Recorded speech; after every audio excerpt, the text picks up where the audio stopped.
So మనం depreciation అనే topic లో యాక్చువల్ కాస్ట్ డిటర్మినేషన్ నేర్చుకుంటున్నామా. Actual cost determination section 43 sub section 1 లో cost of purchase or purchase cost కి లెస్ అడ్జస్ట్మెంట్స్, యాడ్ అడ్జస్ట్మెంట్స్ ని కొన్ని అడ్జస్ట్మెంట్స్ అనేవి మనం మాట్లాడుకుంటూ వచ్చాము. సో అందులో one of the adjustment is forex fluctuations.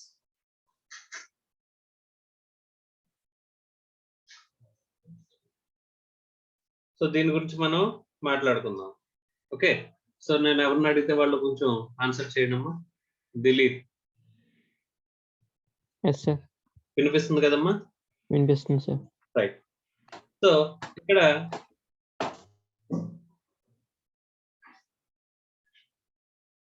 మనకి బయ్యింగ్ రేటు, సెల్లింగ్ రేటు అని చెప్పాను గుర్తుందమ్మా?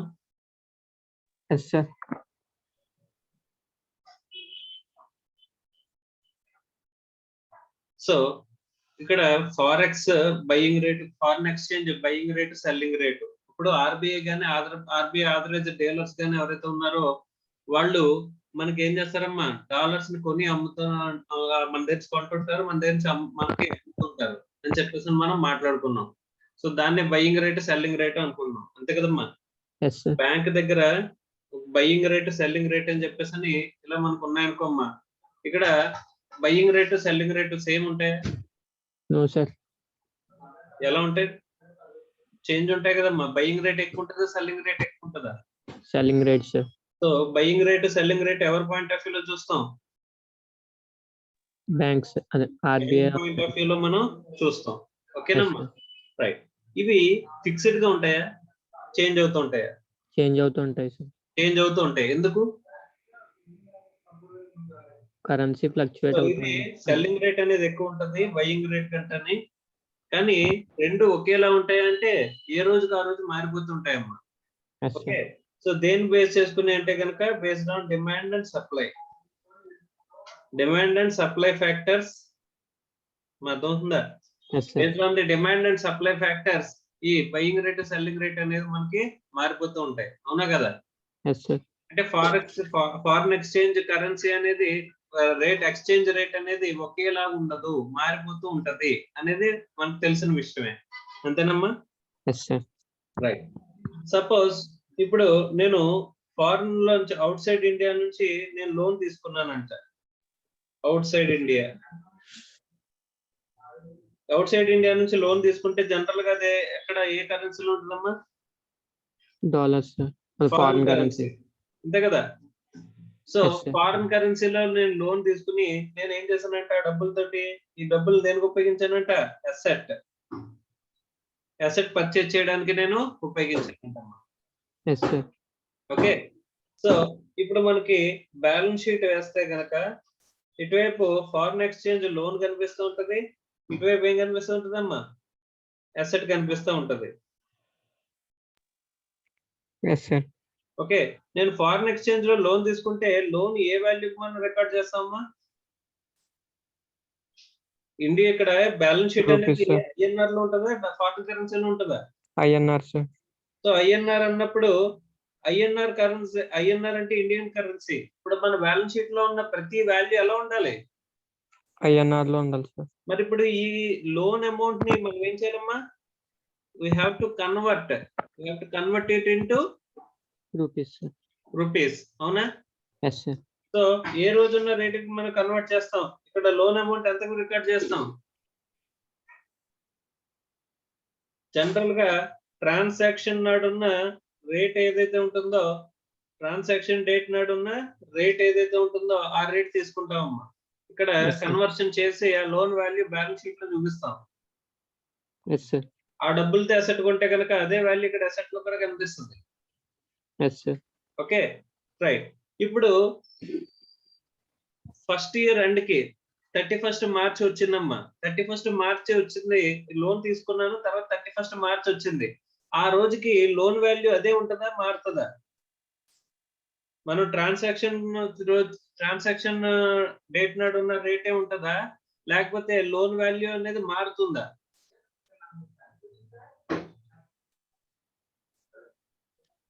అమ్మా వినిపిస్తుందమ్మా దిలీప్? Yes sir. ఇప్పుడు మనం ట్రాన్సాక్షన్ రికార్డ్ చేసిన డేట్ నాడు ఉన్న రేట్ ఏదైతే ఉంటుందో అదే రేట్ అనేది ఫారెన్ ఎక్స్చేంజ్ ఉంటుందా, మారిపోతుందా 31st మార్చికి ఫైనాన్షియల్ మారిపోతుంది. మారిపోతుంది సార్. మారిపోతున్నప్పుడు నువ్వు కట్టాల్సిన ఆ రోజున 31st మార్చి ఎప్పుడు కూడా ఫైనాన్షియల్ పొజిషన్ చూస్తాం మనం.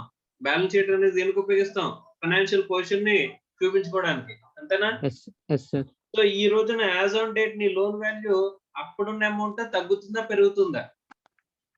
చేంజ్ అవుతుంది సార్. చేంజ్ అవుతుంది కదా. అంటే Yes, మనకు బెనిఫిట్ వస్తే డాలర్ వాల్యూ పడిపోవడం అంటే ఏంటమ్మా? మనకి బెనిఫిట్ సార్. మనకు బెనిఫిటా? Yes sir. Indian rupee value పడిపోవడం అంటే లాస్ సార్ మనకి. ఓకే. సో ఇప్పుడు $1 ఈక్వల్స్ టు 70 రూపీస్ ఉన్నది $1 ఈక్వల్స్ టు 80 రూపీస్ అయిందంట. మనకు బెనిఫిటా లాసా?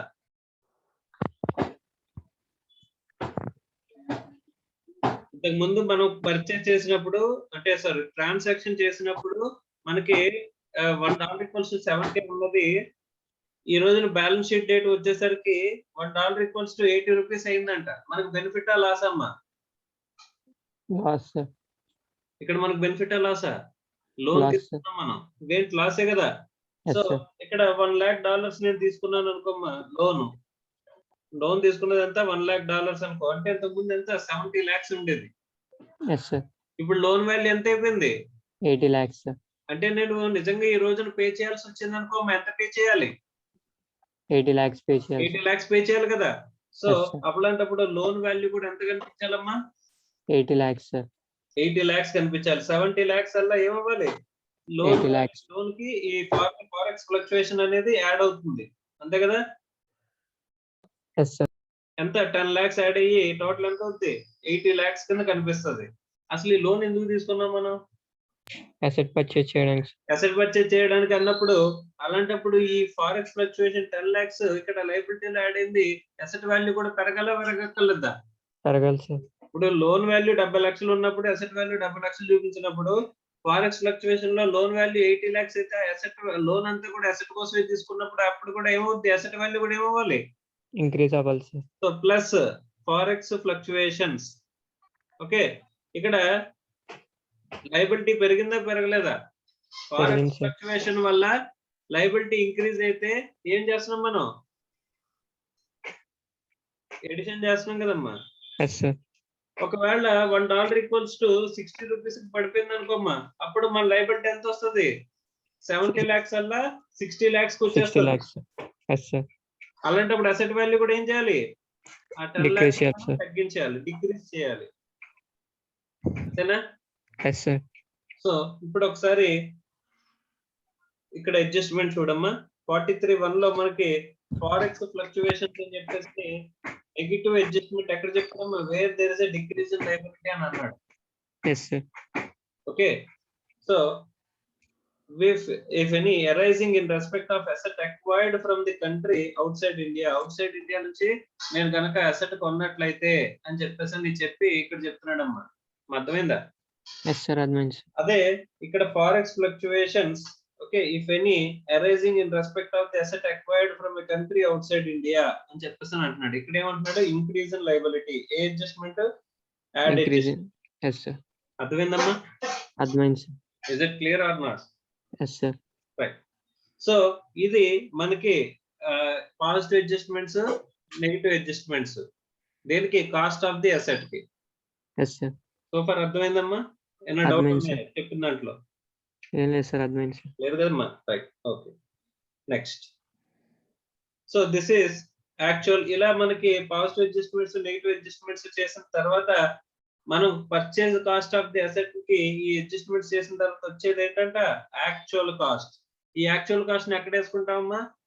డిప్రిసియేషన్ క్యాలిక్యులేషన్ లో మనకి ఏం చేస్తామంటే గనక ఓపెనింగ్ WDV కి ప్లస్ ఎడిషన్స్ అని చెప్పేసి ఎడిషన్స్ యాడ్ చేస్తాం. ఆ ఎడిషన్స్ వాల్యూ ఎంత అంటే ఇక్కడ యాక్చువల్ కాస్ట్ ఎంత అయితే ఉంటుందో ఆ వాల్యూ ఉంటుంది. Is it clear or not? అర్థమైందా? Yes sir. రైట్. నెక్స్ట్.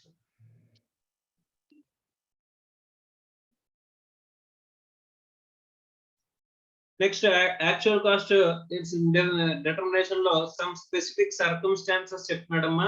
ఆ సర్కమ్స్టాన్సెస్ ఏంటి, అక్కడ కాస్ట్ ఎలా తీసుకోవాలనేది మనం చూద్దాం ఒక్కొక్కటిగా. రైట్, చదువమ్మా ఫస్ట్ ది 43(1) లో 1. Asset is used in the business after it ceases to be used for scientific research. Okay, ఒక నిమిషం అమ్మా. సైంటిఫిక్ రీసెర్చ్ అంటే మనకి సైంటిఫిక్ రీసెర్చ్ కి చాలా పెద్దపీట వేస్తారమ్మా మనకి ఇన్కమ్ ట్యాక్స్ డిడక్షన్స్ లో. ఎందుకంటే సైంటిఫిక్ రీసెర్చ్ జరిగితేనే మనకి ఏమవుతుంది, ఆ నెక్స్ట్ ఫర్దర్ గా ఆ బిజినెస్ అంటే అనేది కంటిన్యూ అవుతుంది, ఒక కొత్త బిజినెస్ అనేది ఎగ్జిస్టెన్స్ లోకి వస్తుంది. కాబట్టి సైంటిఫిక్ రీసెర్చ్ కి ఎనలేని అంటే డిడక్షన్స్ ఇస్తారమ్మా. ఎలాగంటే ఈవెన్ క్యాపిటల్ ఎక్స్పెండిచర్ కూడా మనం క్లెయిమ్ చేసుకోవచ్చు. సైంటిఫిక్ రీసెర్చ్ గనక మనం ఉపయోగించామని చెప్పేసి చూపిస్తే, మనం గనక అక్కడ వాళ్ళు చెప్పిన కండిషన్స్ కంప్లై చేస్తే మనం ఏం చేయొచ్చు, క్యాపిటల్ ఎక్స్పెండిచర్ కూడా మనం P&L లో క్లెయిమ్ చేసుకోవచ్చు. జనరల్ గా P&L లో క్యాపిటల్ ఎక్స్పెండిచర్ క్లెయిమ్ చేస్తామమ్మా? No, sir. క్లెయిమ్ చేయం కదా. కానీ ఇక్కడ సైంటిఫిక్ రీసెర్చ్ వచ్చేసరికి ఒక అసెట్ కొంటే కనుక అసెట్ ని క్యాపిటల్ ఎక్స్పెండిచర్ కూడా మనం ఏం చేసేచ్చంట, క్లెయిమ్ చేసేచ్చంట. Yes, sir. So once scientific research నేను ఎంకర్ అయిన తర్వాత ప్రొడక్షన్ లో దిగుతాను. అంటే ఒక కొత్త ప్రోడక్ట్ కనిపెట్టిన తర్వాత దాని యూసేజ్ అంతా బాగున్న తర్వాత నేను ఏం చేస్తాను, మా ప్రొడక్షన్ లోకి దిగుతాను. అవునా? Yes, sir. So scientific research కి ఉపయోగించిన అసెట్ ని నేను మళ్ళీ ప్రొడక్షన్ లో అసెట్ వాడచ్చా, వాడడానికి లేదా? వాడచ్చు, sir. వాడచ్చు కదా. కానీ అక్కడ అసెట్ యూజ్ఫుల్ లైఫ్ టైం ఉండొచ్చు మనకి, కానీ అసెట్ కి వాల్యూ ఉన్నదా? No, sir. ఎందుకు లేదు? ఎక్స్పెండిచర్ కింద క్లెయిమ్ చేసాం. మొత్తం P&L లో ఎక్స్పెండిచర్ కింద క్లెయిమ్ చేస్తాం కాబట్టి అసెట్ వాల్యూ అనేది ఉంటుందా అంటే ఉండదు. అసెట్ వాల్యూ అనేది ఉంటుందమ్మా? ఉండదు, సార్. సో అలాంటప్పుడు అప్పుడు యాక్చువల్ కాస్ట్ ఎంత తీసుకోవాలి? నిల్స్. ఓకే, సో కానీ అసెట్ ని బ్లాక్ లోకి యాడ్ చేస్తామా, యాడ్ చేయమా? యాడ్ చేస్తాం, సార్. సో అసెట్ ని బ్లాక్ లోకి యాడ్ చేస్తాం, కానీ యాక్చువల్ కాస్ట్ ఎడిషన్స్ అని చెప్పేసి రాసిన దాంట్లో వాల్యూ ఎంత వేస్తామమ్మా? 0, sir. నిల్. ఓకే, సో చదువు యాక్చువల్ కాస్ట్ చదువు. Actual cost less deduction availed under section 35. Therefore, in this case, the actual cost shall be nil. So actual cost నుంచి ఈ 35 డిడక్షన్స్ ఎన్ని ఉంటే కనుక అవి మైనస్ చేసేయాలంట. 35 అంటే ఇక్కడ సైంటిఫిక్ రీసెర్చ్ కు ఉపయోగించే దాన్ని సెక్షన్ 35 అని చెప్పేసి చెప్తారమ్మా. సో సెక్షన్ 35 లోంచి మనం మైనస్ తీసేస్తే, మనం డిడక్షన్ అలో చేసిన దాన్ని మైనస్ చేస్తే ఎంత అలో చేస్తారు అనుకున్నాం? ఎంత అలో చేస్తారు అనుకున్నాం? మొత్తం కాస్ట్ అంతా అలో చేస్తారు అనుకున్నాం కదా. తీసుకెళ్లి P&L లో ఎక్స్పెండిచర్ కింద క్లెయిమ్ చేసుకుంటాం అనుకున్నాం కదా క్యాపిటల్ ఎక్స్పెండిచర్ ని. Yes, sir. సో అలాంటప్పుడు మనకి కాస్ట్ ఎంత ఉంటుంది? యాక్చువల్ కాస్ట్ ఇంకా 0, sir. ఏముండదు, సార్. నిల్. ఓకే, కానీ బ్లాక్ లో అసెట్ యాడ్ అవుతుంది, యాడ్ అవుదా? యాడ్ అవుతుంది, సార్. యాడ్ అవుతుంది. Very important. Next 1A. An inventory converted or treated as a capital asset and is used for the purpose of business or profession. Okay, మనం ఇన్వెంటరీని capital asset కింద మారుస్తున్నామంట. మా ఇన్వెంటరీని capital asset కింద మార్చడం కూడా మనం ఏమనుకున్నాం, మా సెక్షన్ 28 లో ఇన్కమ్ కింద చార్జబుల్ చేస్తున్నాం. Fair market value of the asset ని మనం అక్కడ ట్యాక్సిబుల్ చేస్తున్నాం కదా. Yes, sir. అవునా కదా? ఇన్కమ్ కింద ట్రీట్ చేస్తున్నాం, ట్రీట్ చేయట్లేదమ్మా ఫెయిర్ మార్కెట్ వాల్యూని. చేస్తున్నాం, సార్. అక్కడ ఇన్వెంటరీ యొక్క ఫెయిర్ మార్కెట్ వాల్యూ ఏదైతే తీసుకుని మనం అక్కడ సేల్ కింద రికగ్నైజ్ చేసామో, అక్కడ ఇన్కమ్ కింద రికగ్నైజ్ చేసామో, అదే వాల్యూని అసెట్ కింద మారినప్పుడు అసెట్ కాస్ట్ కింద తీసుకుంటామని చెప్పేసి చెప్పుకున్నాం. Yes, sir. మనం అదే కాస్ట్ ఒకవేళ అసెట్ ని అమ్మేసాం అనుకోమ్మా, కాస్ట్ ఆఫ్ ఎక్విజిషన్ కింద కూడా అదే మనం తీసుకుంటామని చెప్పేసి మనం మాట్లాడుకున్నాం. గుర్తుందా? Yes, sir. గుర్తుంది, సార్. రైట్. సో నెక్స్ట్ చదువమ్మా. Next point is, sir, అదే fair market value of the such. the fair market value of such inventory as on the date of conversion or treatment as capital asset. ఈ fair market values అంటే conversion are treatment ని మనం income కింద consider చేస్తున్నాం కాబట్టి అదే వాల్యూని ఇక్కడ కాస్ట్ కింద తీసుకోమని చెప్పేసి చెప్తున్నాడమ్మా. సో యాక్చువల్ కాస్ట్ కింద తీసుకుని మనం ఏం చేస్తాం, ఒకవేళ అది డిప్రిసిబుల్ అసెట్ అయితే కనుక ఎడిషన్స్ లో యాడ్ చేస్తాం. ఒకవేళ అది నాన్ డిప్రిసిబుల్ అసెట్ అయితే బుక్స్ లో అదే వాల్యూకి మనం చూపించుకుంటాం. అర్థమైందమ్మా? Fair market value of the such ఇన్వెంటరీకే చూపించుకుంటాం. ఎందుకంటే దాని మీద డిఫరెన్స్ మీద మనం కొన్నది 100 రూపాయలకు కొన్నాం, ఇప్పుడు కన్వర్ట్ చేసినప్పుడు ఫెయిర్ మార్కెట్ వాల్యూ 150 రూపాయలు ఉంది అనుకుంటే కనుక 15 ఏం చేస్తాం, ఇన్కమ్ కింద మనం ట్రీట్ చేస్తాం. ఇప్పుడు ఇప్పుడు ఆ కాస్ట్ ఆఫ్ ది అసెట్ ఎంత తీసుకుంటాం, 150 రూపీస్ కింద తీసుకుంటాం. ఒకవేళ అమ్మేస్తే కనుక అసెట్ కి కాస్ట్ ఆఫ్ ఎక్విజిషన్ కింద ఎంత తీసుకుంటాం, 150 అనేది తీసుకుంటాం. 100 రూపీస్ కాస్ట్, 50 రూపీస్ మీద మనం ఆల్రెడీ ట్యాక్స్ కట్టేసింది. రెండు కలిపి 150 అనేది కాస్ట్ కింద వస్తుంది. అలాగే ఇక్కడ కూడా యాక్చువల్ కాస్ట్ అంటే 150 తీసుకోవాలని చెప్పేసి మనకి చెప్పారంట. అర్థమైందమ్మా? Yes, sir. Right, next. Asset acquired by way of gift or inheritance. Gift on inheritance. మన కాస్ట్ ఆఫ్ ఎక్విజిషన్ గురించి క్యాపిటల్ గెయిన్స్ లో మాట్లాడుకున్నాం, గుర్తుందమ్మా? Gift Yes, sir. గానీ ఇన్హెరిటెన్స్ గానీ ఇలా వస్తున్నట్లయితే కాస్ట్ ఏం తీసుకోమన్నారు? Previous owner cost. Cost of the previous owner తీసుకోమన్నారు కదా. Right, Yes, sir. ఇక్కడ ఏమన్నారు చూద్దాం. WDV to the previous owner. ఇక్కడ ఏమంటున్నారమ్మా? WDV to the previous owner అంటున్నాడు. అంటే ఆల్రెడీ వాడు డిప్రిసియేషన్ క్లెయిమ్ చేసేస్తున్నట్లయితే ఆ డిప్రిసియేషన్ క్లెయిమ్ చేసేసిన తర్వాత ఉన్న మిగిలిన వాల్యూని మనం కంటిన్యూ చేయాలంట. Yes, sir. As if it is not a new asset. Acquisition కింద కొత్తగా తీసుకోకుండా మళ్ళీ ఫుల్ వాల్యూ అనేది ఈడు డిప్రిసియేట్ చేసుకోకుండా వాడు ఏమంటున్నాడు, అక్కడ ఆల్రెడీ డిప్రిసియేషన్ అయిపోతున్న WDV వాల్యూ ఏదైతే ఉందో అదే వాల్యూ మనం కంటిన్యూ చేసుకోవాలి అని చెప్పేసి చెప్తున్నాడు. Yes, sir. Right, next. Next చదవమ్మా.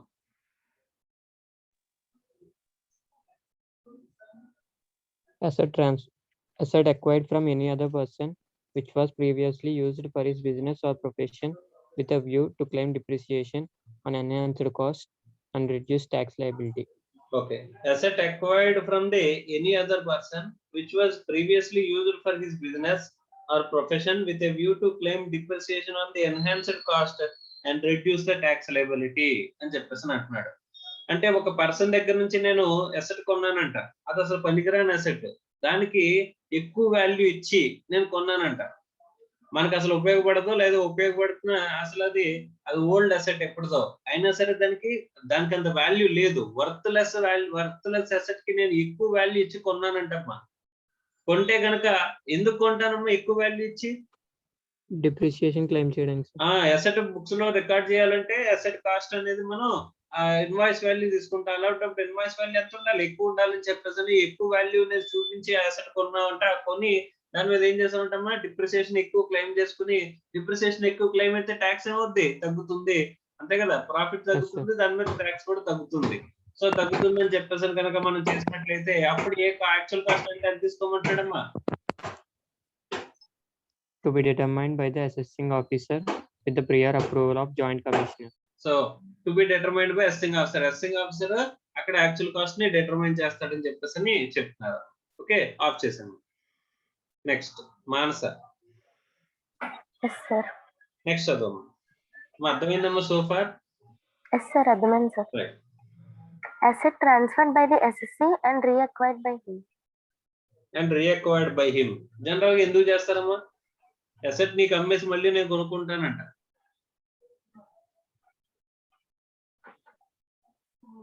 అమ్మా వినిపిస్తుందమ్మా? Yes, sir. ఇప్పుడు అసెట్ నీకు అమ్మేయడం ఎందుకు, మళ్ళీ నీ దగ్గర నుంచి నేను కొనుక్కోవడం ఎందుకు? జనరల్ గా ఎందుకు చేస్తారు ఎలాంటి పనులు? అంటే మనీ కావాల్సినప్పుడు. అవునమ్మా, మనీ కావాల్సిన వచ్చినప్పుడు నీకు అమ్మేసి మళ్ళీ నేను కొనుక్కుంటున్నాను అనుకో, నువ్వు చెప్పిన జెన్యూన్ ఆన్సర్ ఏంటంటే బాగుంది, అంటే ఆ డబ్బులు కావాల్సి వచ్చినప్పుడు చేసుకోవడం. జనరల్ గా ఎందుకు చేస్తారు అని చెప్పేసానంటే, ఇప్పుడు అసెట్ వాల్యూ నేను నీకు 1,00,000 రూపాయలకి ఇస్తానమ్మా, అమ్మేస్తాను.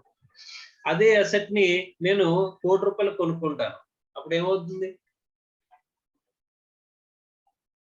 There may be advantage of asset మనం కొత్తగా మళ్ళీ అక్వైర్ చేసినట్టుగా చూపించి మనం ఏం చేస్తామమ్మా, కాస్ట్ అనేది క్లెయిమ్, యాక్చువల్ కాస్ట్ అనేది చూపించుకుని దాని మీద డిప్రిసియేషన్ క్లెయిమ్ చేస్తాం, చేయమా? Yes, sir. సో అలా చేయనివ్వచ్చా, చేయనివ్వకూడదా? No, sir. చేయనివ్వకూడదు కదా. So Yes, sir. అక్కడ యాక్చువల్ కాస్ట్ అంటే ఎలా తీసుకోవాలంటున్నాడు చూడమ్మా. అంటే నువ్వు చెప్పినట్టు జెన్యూన్ గా డబ్బులు కావాల్సి వచ్చి మనం అమ్మేసి మళ్ళీ తిరిగి అక్వైర్ చేసుకున్నాం అనేది జెన్యూన్ ప్రాబ్లం. అసలు అలాంటి జెన్యూన్ ప్రాబ్లమ్ ని అడ్రస్ చేయాలి. నేను చెప్పిన ఫాల్స్ క్లెయిమ్ ని మనం రెస్ట్రిక్ట్ చేయాలి. ఈ రెండు చేసే విధంగా ఎలాంటి ప్రొవిజన్ అనేది ఇక్కడ యాక్చువల్ కాస్ట్ డిటర్మినేషన్ ఇచ్చారు అనేది ఇప్పుడు మనం చూడబోతున్నాం. ఓకే, చూడమ్మా. Original actual cost less depreciation allowable to him, assuming it is the only asset in the relevant block, or the price paid for reacquiring the asset, whichever is less. Okay, original cost నుంచి depreciation అనేది తీసుకుంటూ వచ్చేయాలంట. ఆ black లో అది ఒకటే asset ఉన్నట్టుగా భావించి మనం డిప్రిసియేషన్ చేసుకుంటూ వచ్చేయాలంట, అది కొన్నప్పటి నుంచి కూడా. Yes sir. అంటే ఆ డిప్రిసియేషన్ మనకి అలౌ చేసి ఉంటారు కదా. Yes sir. అంటే అలౌ చేసిన తర్వాత WDV వాల్యూ వస్తుంది కదా. Yes sir. అంటే ఇప్పుడు నీకు కొత్తగా ఒకవేళ ఈ అసెట్ ని మళ్ళీ తీసుకొచ్చి మీ బ్లాక్ లో కలిపిన WDV వాల్యూ అంతకు మించకూడదు, అంతకు మించి ఉండదు కదా. అవును సార్. అంతే కదా, ఇంతకు ముందు వరకు చూసుకున్నా WDV వాల్యూ అంత వరకు ఉండదు. సో అంటే నువ్వు అమ్మేసి మళ్ళీ కొనుక్కున్నప్పుడు ఎక్కడి నుంచి ఇదవుతుంది, WDV వాల్యూ ఇంతకు ముందు ఏదైతే వదిలేసో అదే కంటిన్యూ అవ్వాలి. Yes sir. అలా కంటిన్యూ అవ్వాలి. లేదా నువ్వు మళ్ళీ రీఎక్వైర్ చేసిన ప్రైస్ అనేది తక్కువ ఉన్నదనుకో అంతకంటే, అప్పుడు ఏమవుద్ది, ఆ తక్కువ వాల్యూ రావాలి. అంతకంటే ఎక్కువ వాల్యూ రావచ్చా? ఎక్కువ వాల్యూ వస్తే డిప్రిసియేషన్ ఎక్కువ అలౌ చేస్తున్నట్టు, ట్యాక్స్ లయబిలిటీ తగ్గేలా మనం అలౌ చేసేస్తున్నట్టు. సో రెండిట్లో ఏది తక్కువ ఉంటుంది అంటే WDV వాల్యూ. కానీ జెన్యూన్ గా అయితే కనుక WDV అమ్మ. ఒకవేళ నిజంగా తక్కువ కొన్నాడు అనుకోమ్మా, తక్కువ వాల్యూ. రీఎక్విజిషన్, ఆ రెండిట్లో ఏది తక్కువ అయితే అది. ఇలాంటప్పుడు రీఎక్విజిషన్ జరిగింది ఎక్కువ జరిగింది అనుకోమ్మా, నేను చెప్పినట్టు 1,00,000 రూపాయలకి అమ్మి 1 కోటి రూపాయలు కొనుక్కున్నాడు అనుకోమ్మా, ఇప్పుడు ఎంతకు అలౌ చేస్తారు? WDV వాల్యూ అలౌ చేస్తారు. WDV value or asset paid for reacquiring amount, reacquiring 1 crore, whichever is less. ఏది తక్కువ అయితే ఆ వాల్యూ తీస్తారమ్మా. అర్థమైందమ్మా? అర్థమైంది సార్. నెక్స్ట్ అంటే రెండు ప్రాబ్లమ్స్ అడ్రస్ చేశారా? yes sir. Right. Next, asset acquired by an SSC from another person given on lease to the same person who had earlier claimed depreciation on such asset. Sale and lease back transaction. Okay, ఇక్కడ ఎవరి గురించి మాట్లాడుతున్నాడు అంటే, ఇప్పుడు నేను నీకు అమ్మేసి మళ్ళీ కొనుక్కున్నాను అనుకోమ్మా. yes sir. ఇప్పుడు నేను నీకు అసెట్ ని అమ్మేసి నేను మళ్ళీ కొనుక్కున్నాను అనుకోమ్మా, అదేమవుతుంది, 4th పాయింట్ లో కవర్ అయిపోతుంది. yes sir. Okay, so yes sir. ఇప్పుడు ఏంటంటే గనక నేనేం చేశానంటే నీ దగ్గర నుంచి నీకు అసెట్ అమ్మేసి మళ్ళీ నీ దగ్గర నుంచి లీజుకి తీసుకున్నానంట. yes sir. నీ దగ్గర నీకు అసెట్ అమ్మేశాను నేను, మళ్ళీ కొనుక్కుంటే 4th క్లాస్ వచ్చేస్తుంది. అవును సార్. సో ఆ 4th క్లాస్ రాకుండా నేను చాలా తెలివిగా ఏం చేశానంటే నీ దగ్గర నుంచి లీజుకి తీసుకున్నాను, ఫైనాన్స్ లీజుకి తీసుకున్నాను. yes sir. మనం హైర్ పర్చేజ్ ఫైనాన్స్ లీజ్ ఇంచుమించు ఒకటేనమ్మా. హైర్ పర్చేజ్ లో కొనుక్కున్నవాడే కదమ్మా మనకి ఏం చేస్తాడు, డిప్రిసియేషన్ క్లెయిమ్ చేసుకుంటాడు.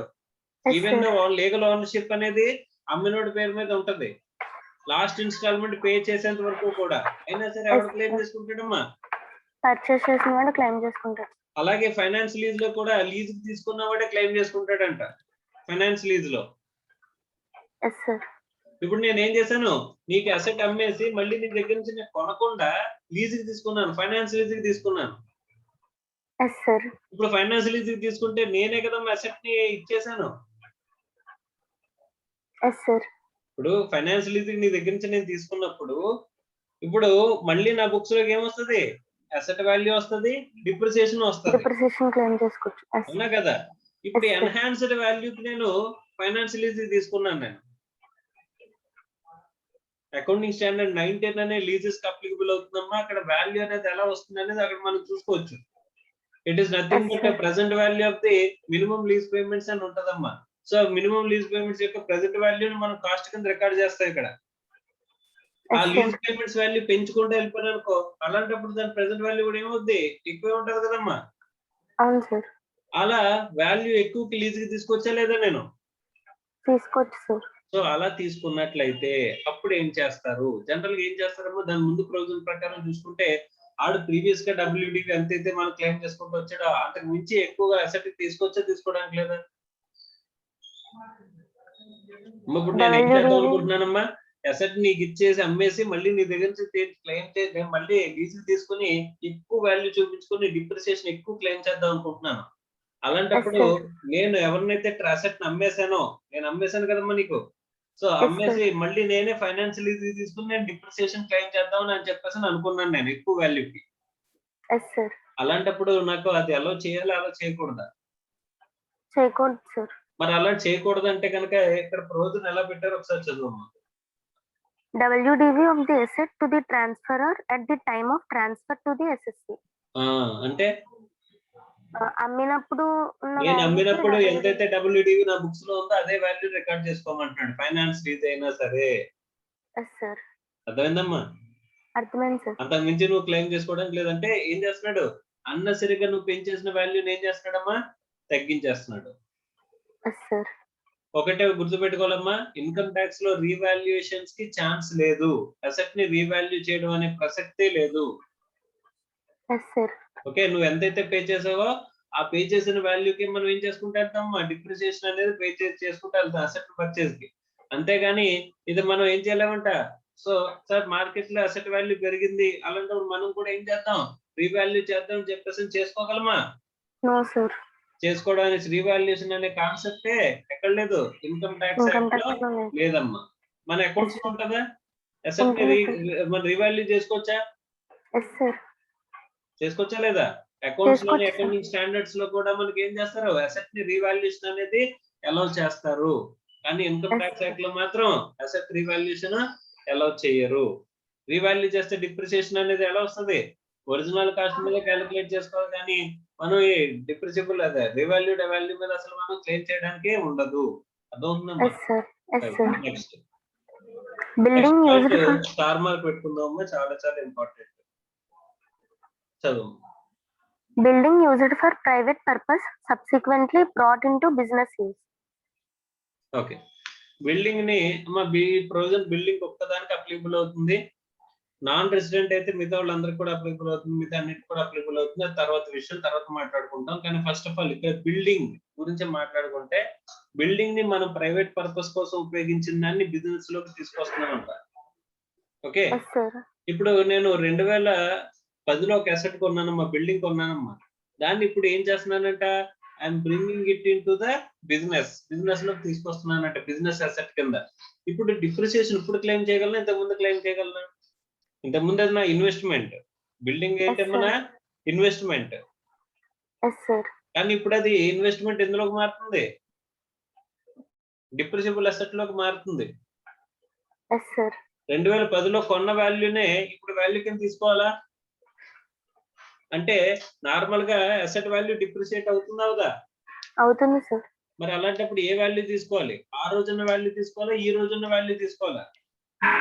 అంటే డిప్రిసియేషన్ అనేది అంటే డిప్రిసియేట్ అవుతుంది కదా ఎంతో కొంత అసెట్ అవుతుంది అన్నప్పుడు మనం నార్మల్ గా డిప్రిసియేషన్ రేట్ ఏదైతే ఉందో బిల్డింగ్ కి ఆ పర్పస్ కి మనం డిప్రిసియేట్ చేసుకుంటా వచ్చి ఆ వాల్యూ అనేది తీసుకోవాలా, లేకపోతే అక్కడ ఒరిజినల్ కొన్న కాస్ట్ తీసుకోవాలంటే ఏం చెప్తున్నాడు చూడండి.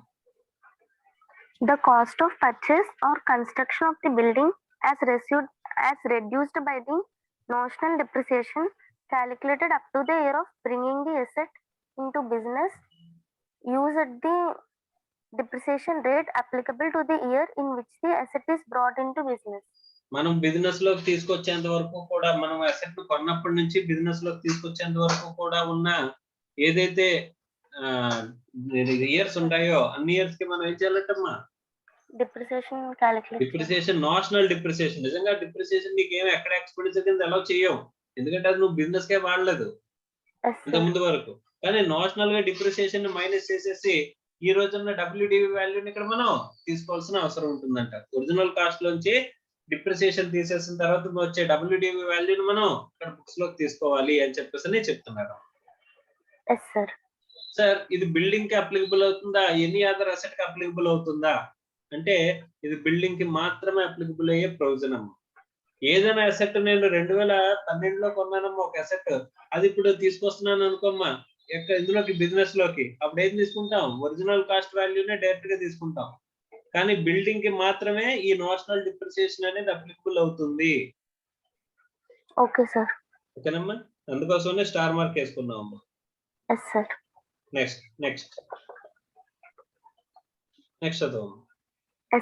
Asset transferred by holding company to its subsidiary company or by a subsidiary company to holding company if the following two conditions are satisfied. ఒక నిమిషం అమ్మా, మనం క్యాపిటల్ గెయిన్స్ లో సబ్సిడరీ కంపెనీ నుంచి హోల్డింగ్ కంపెనీకి, హోల్డింగ్ కంపెనీ నుంచి subsidiary కంపెనీకి asset transfer అయినప్పుడు మనం ఏమనుకున్నామమ్మా, it is not recorded as transfer అని చెప్పేసి మనం మాట్లాడుకున్నాం.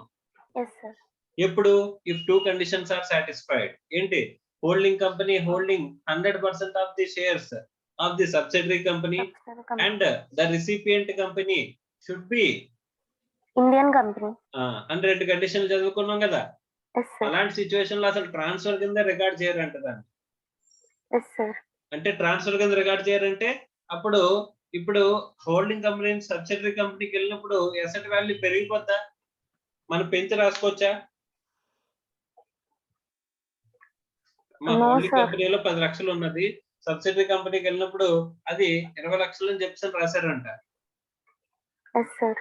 రాసుకోవచ్చు అలాగా? రాయకూడదు sir. అంటే అన్నెసరిగా వాల్యూని ఇచ్చేసినట్టే కదా. Yes, sir. కానీ నిజంగా కన్సిడరేషన్ పే చేసి ట్రాన్స్ఫర్ అయింది ఇక్కడ. సబ్సిడరీ కంపెనీ No, డబ్బులు sir. అన్న డబ్బులు పే చేసి హోల్డింగ్ కంపెనీకి 20 లక్షలు పే చేసి కొనుక్కున్నదా? No, sir. So first of all it is not recorded as transfer. Transfer. Yes, sir. అలాంటప్పుడు క్యాపిటల్ గెయిన్స్ రాదు, అది ట్యాక్సబుల్ కాదు. అలాంటి సిచ్యువేషన్ లో అప్పుడు ఏమవుతుందమ్మా, అప్పుడు ఏం తీసుకోవాలి? ఎక్కడి నుంచి అయితే WDV మన value. హోల్డింగ్ కంపెనీ సబ్సిడరీ కంపెనీకి వస్తుంది అనుకో, మా హోల్డింగ్ కంపెనీలో ఏమన్నా అసెట్ వాల్యూనే సబ్సిడరీ కంపెనీలో కూడా అదే వాల్యూ చూపించాలా, మార్చి చూపించాలా? అదే వాల్యూ చూపించాలి సార్. చూపించాలి కదా. రైట్. Yes, sir. ఒకసారి conditions చదవమ్మా. First condition, shares of the subsidiary company should be wholly owned by the holding company or its nominees. So wholly owned అంటే హోల్డింగ్ కంపెనీ సబ్సిడరీ కంపెనీలో holding company along with its nominees, వాళ్ళ holding company యొక్క nominees కలిపి ఎంత acquire చేయాలమ్మా? Subsidiary కంపెనీలో ఎంత hold చేయాలి? 100% హోల్డ్ చేయాలి. 100%. Yes, sir. Second, Transferee company should be an transfer Indian అంటే company. ఇచ్చేవాడు, ట్రాన్స్ఫరీ అంటే రిసిపియంట్. సో తీసుకునే sir. కంపెనీ ఏమై ఉండాలనుకున్నాం? Indian company, sir. సో 2 కండిషన్లు సాటిస్ఫై చేస్తే ఇప్పుడు యాక్చువల్ కాస్ట్ ఏంటి? WDV of the transferor company will be adopted as the actual cost to the transferee company. Okay, transfer చేసేవాడు WDV వాల్యూని direct గా తీసుకెళ్లి ట్రాన్స్ఫర్ ఈ కంపెనీలో మనం చూపించుకుంటా ఉంటాం. అర్థమైందా? Yes, as sir. If there is no change, Yes, sir. As if there is no change in the asset value. Okay, sir. అలా కాకుండా సబ్సిడరీ కంపెనీ హోల్డింగ్ కంపెనీ నుంచి డబ్బులు పే చేసి కొనుక్కుంటుంది అనుకో, అప్పుడు ఎంత పే చేస్తుందో ఆ పర్చేస్ ప్రైస్ అనేది తీసుకునే అవకాశం అనేది ఉంటది, అంతే కదమ్మా. Yes, sir. Yes, sir. Next, Transfer of asset in a scheme of amalgamation by amalgamating company to amalgamated Indian company. So ఇది అసలు ఫస్ట్ ట్రాన్స్ఫర్ అవుతుందమ్మా. ట్రాన్స్ఫర్ కింద రికార్డ్ చేయబడుతుందా, చేయబడదా? Yes, sir. ట్రాన్స్ఫర్ అవుతుందా క్యాపిటల్ గెయిన్స్ లో? అవ్వదు సార్. అమాల్గమేషన్ లో asset transfer ని that is not recorded as transfer అంటే ట్రాన్స్ఫర్ కింద రికార్డ్ చేయబడదు కాబట్టి అక్కడ క్యాపిటల్ గెయిన్ ట్యాక్స్ ఉంటుందంటే నో సార్, ఉండదని చెప్పేసి మనం మాట్లాడుకున్నాం అమ్మా.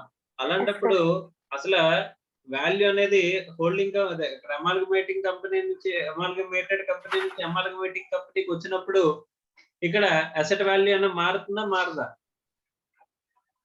మారదు సార్. మారదు అన్నప్పుడు ఏ వాల్యూ తీసుకోవాలంటున్నాడు చూడమ్మా.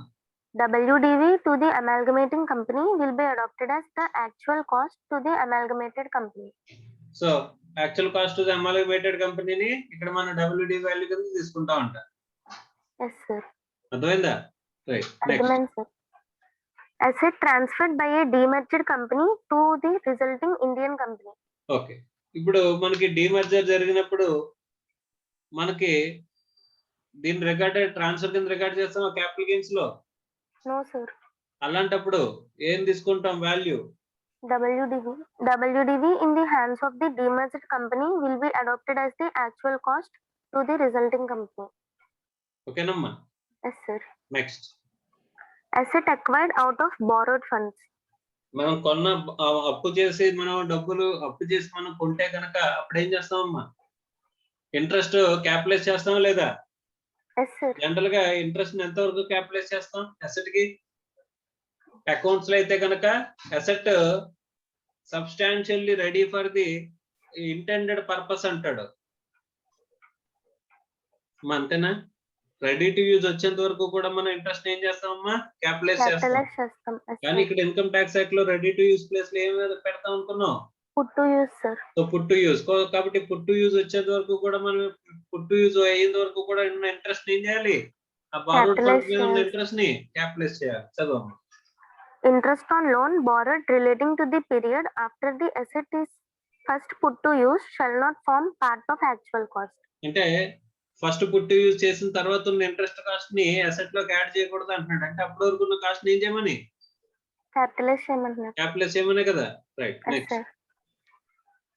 Asset acquired subject to levy of excess duty, now GST or customs duty, in respect of which SENVAT credit SENVAT is credit. SENVAT credit is availed అంటే ఇన్పుట్ అవైల్డ్ అని అర్థం.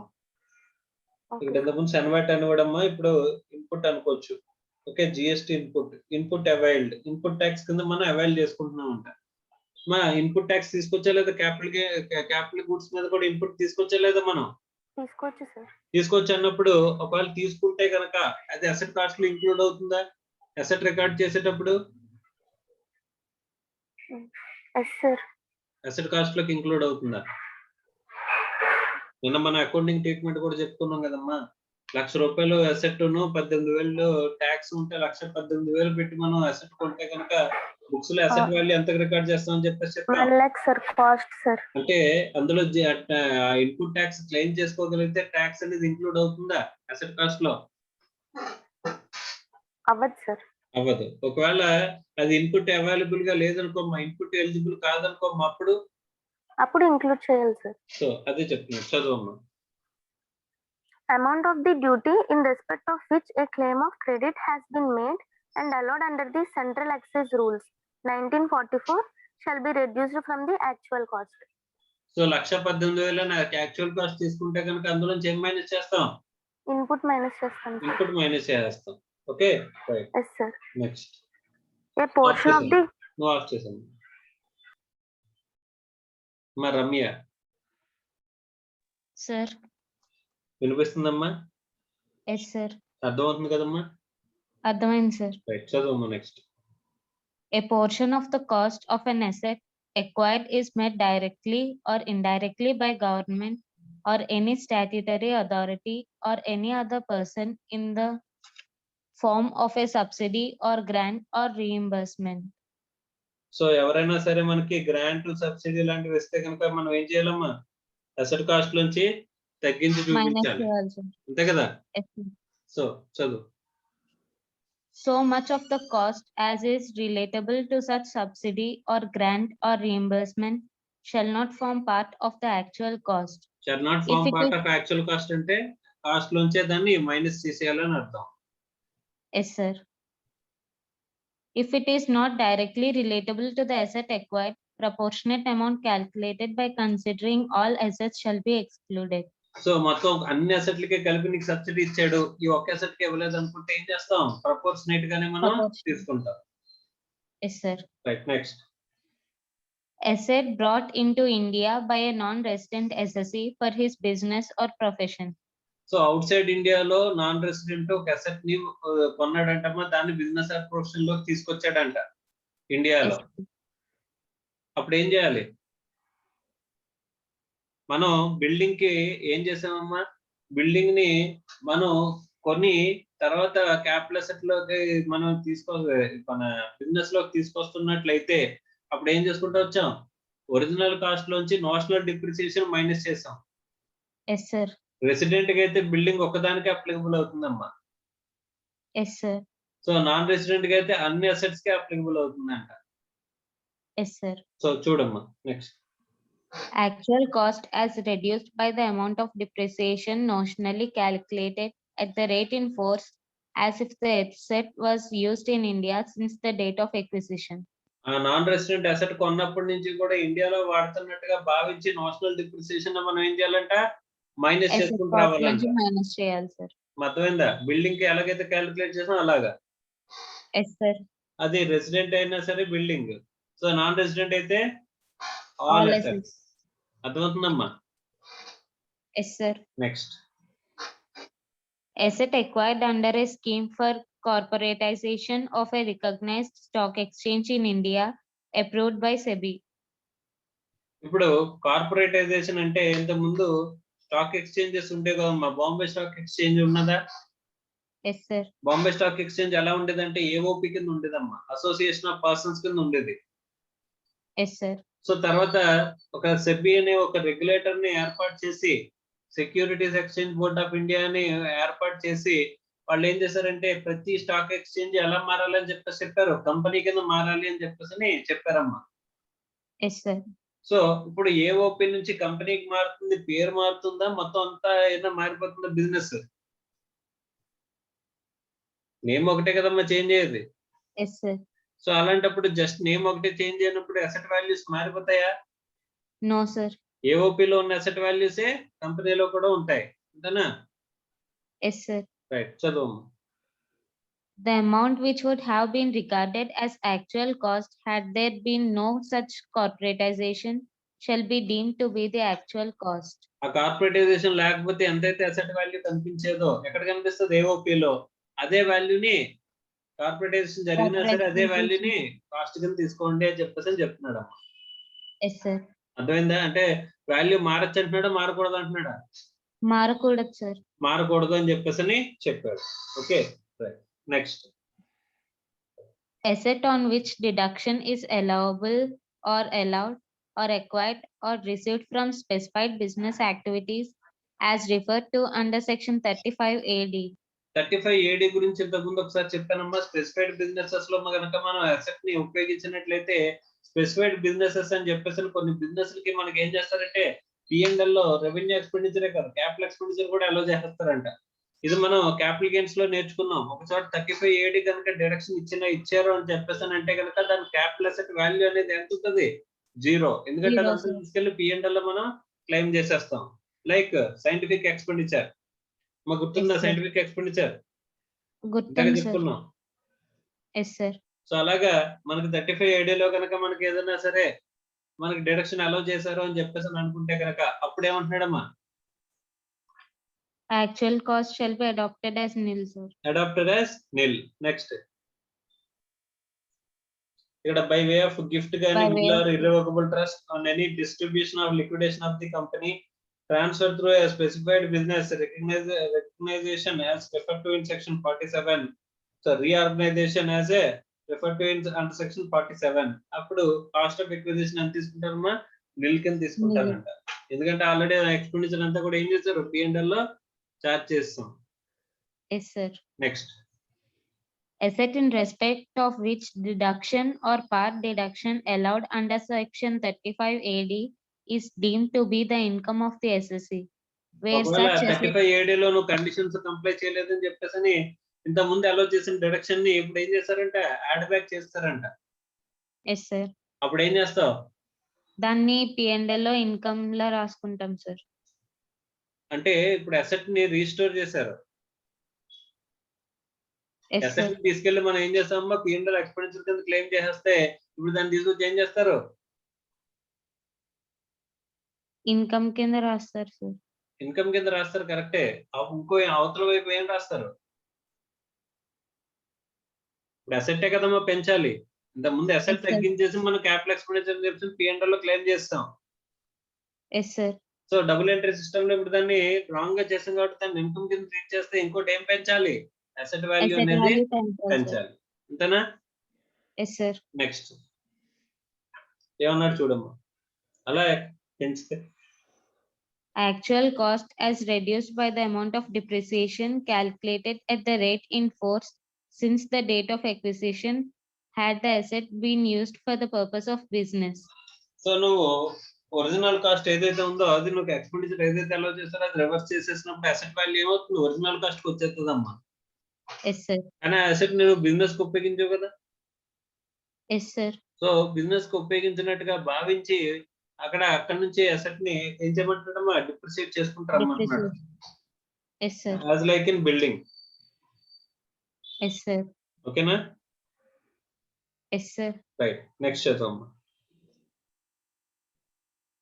Explanation 5 to section 43(1) is unique in its language.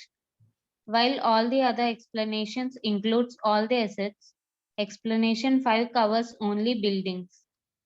Accordingly, where an asset other than buildings, a motor vehicle, which is used earlier for personal purpose and subsequently brought into business use, the actual cost shall be the original cost of acquisition without attributing any notional depreciation.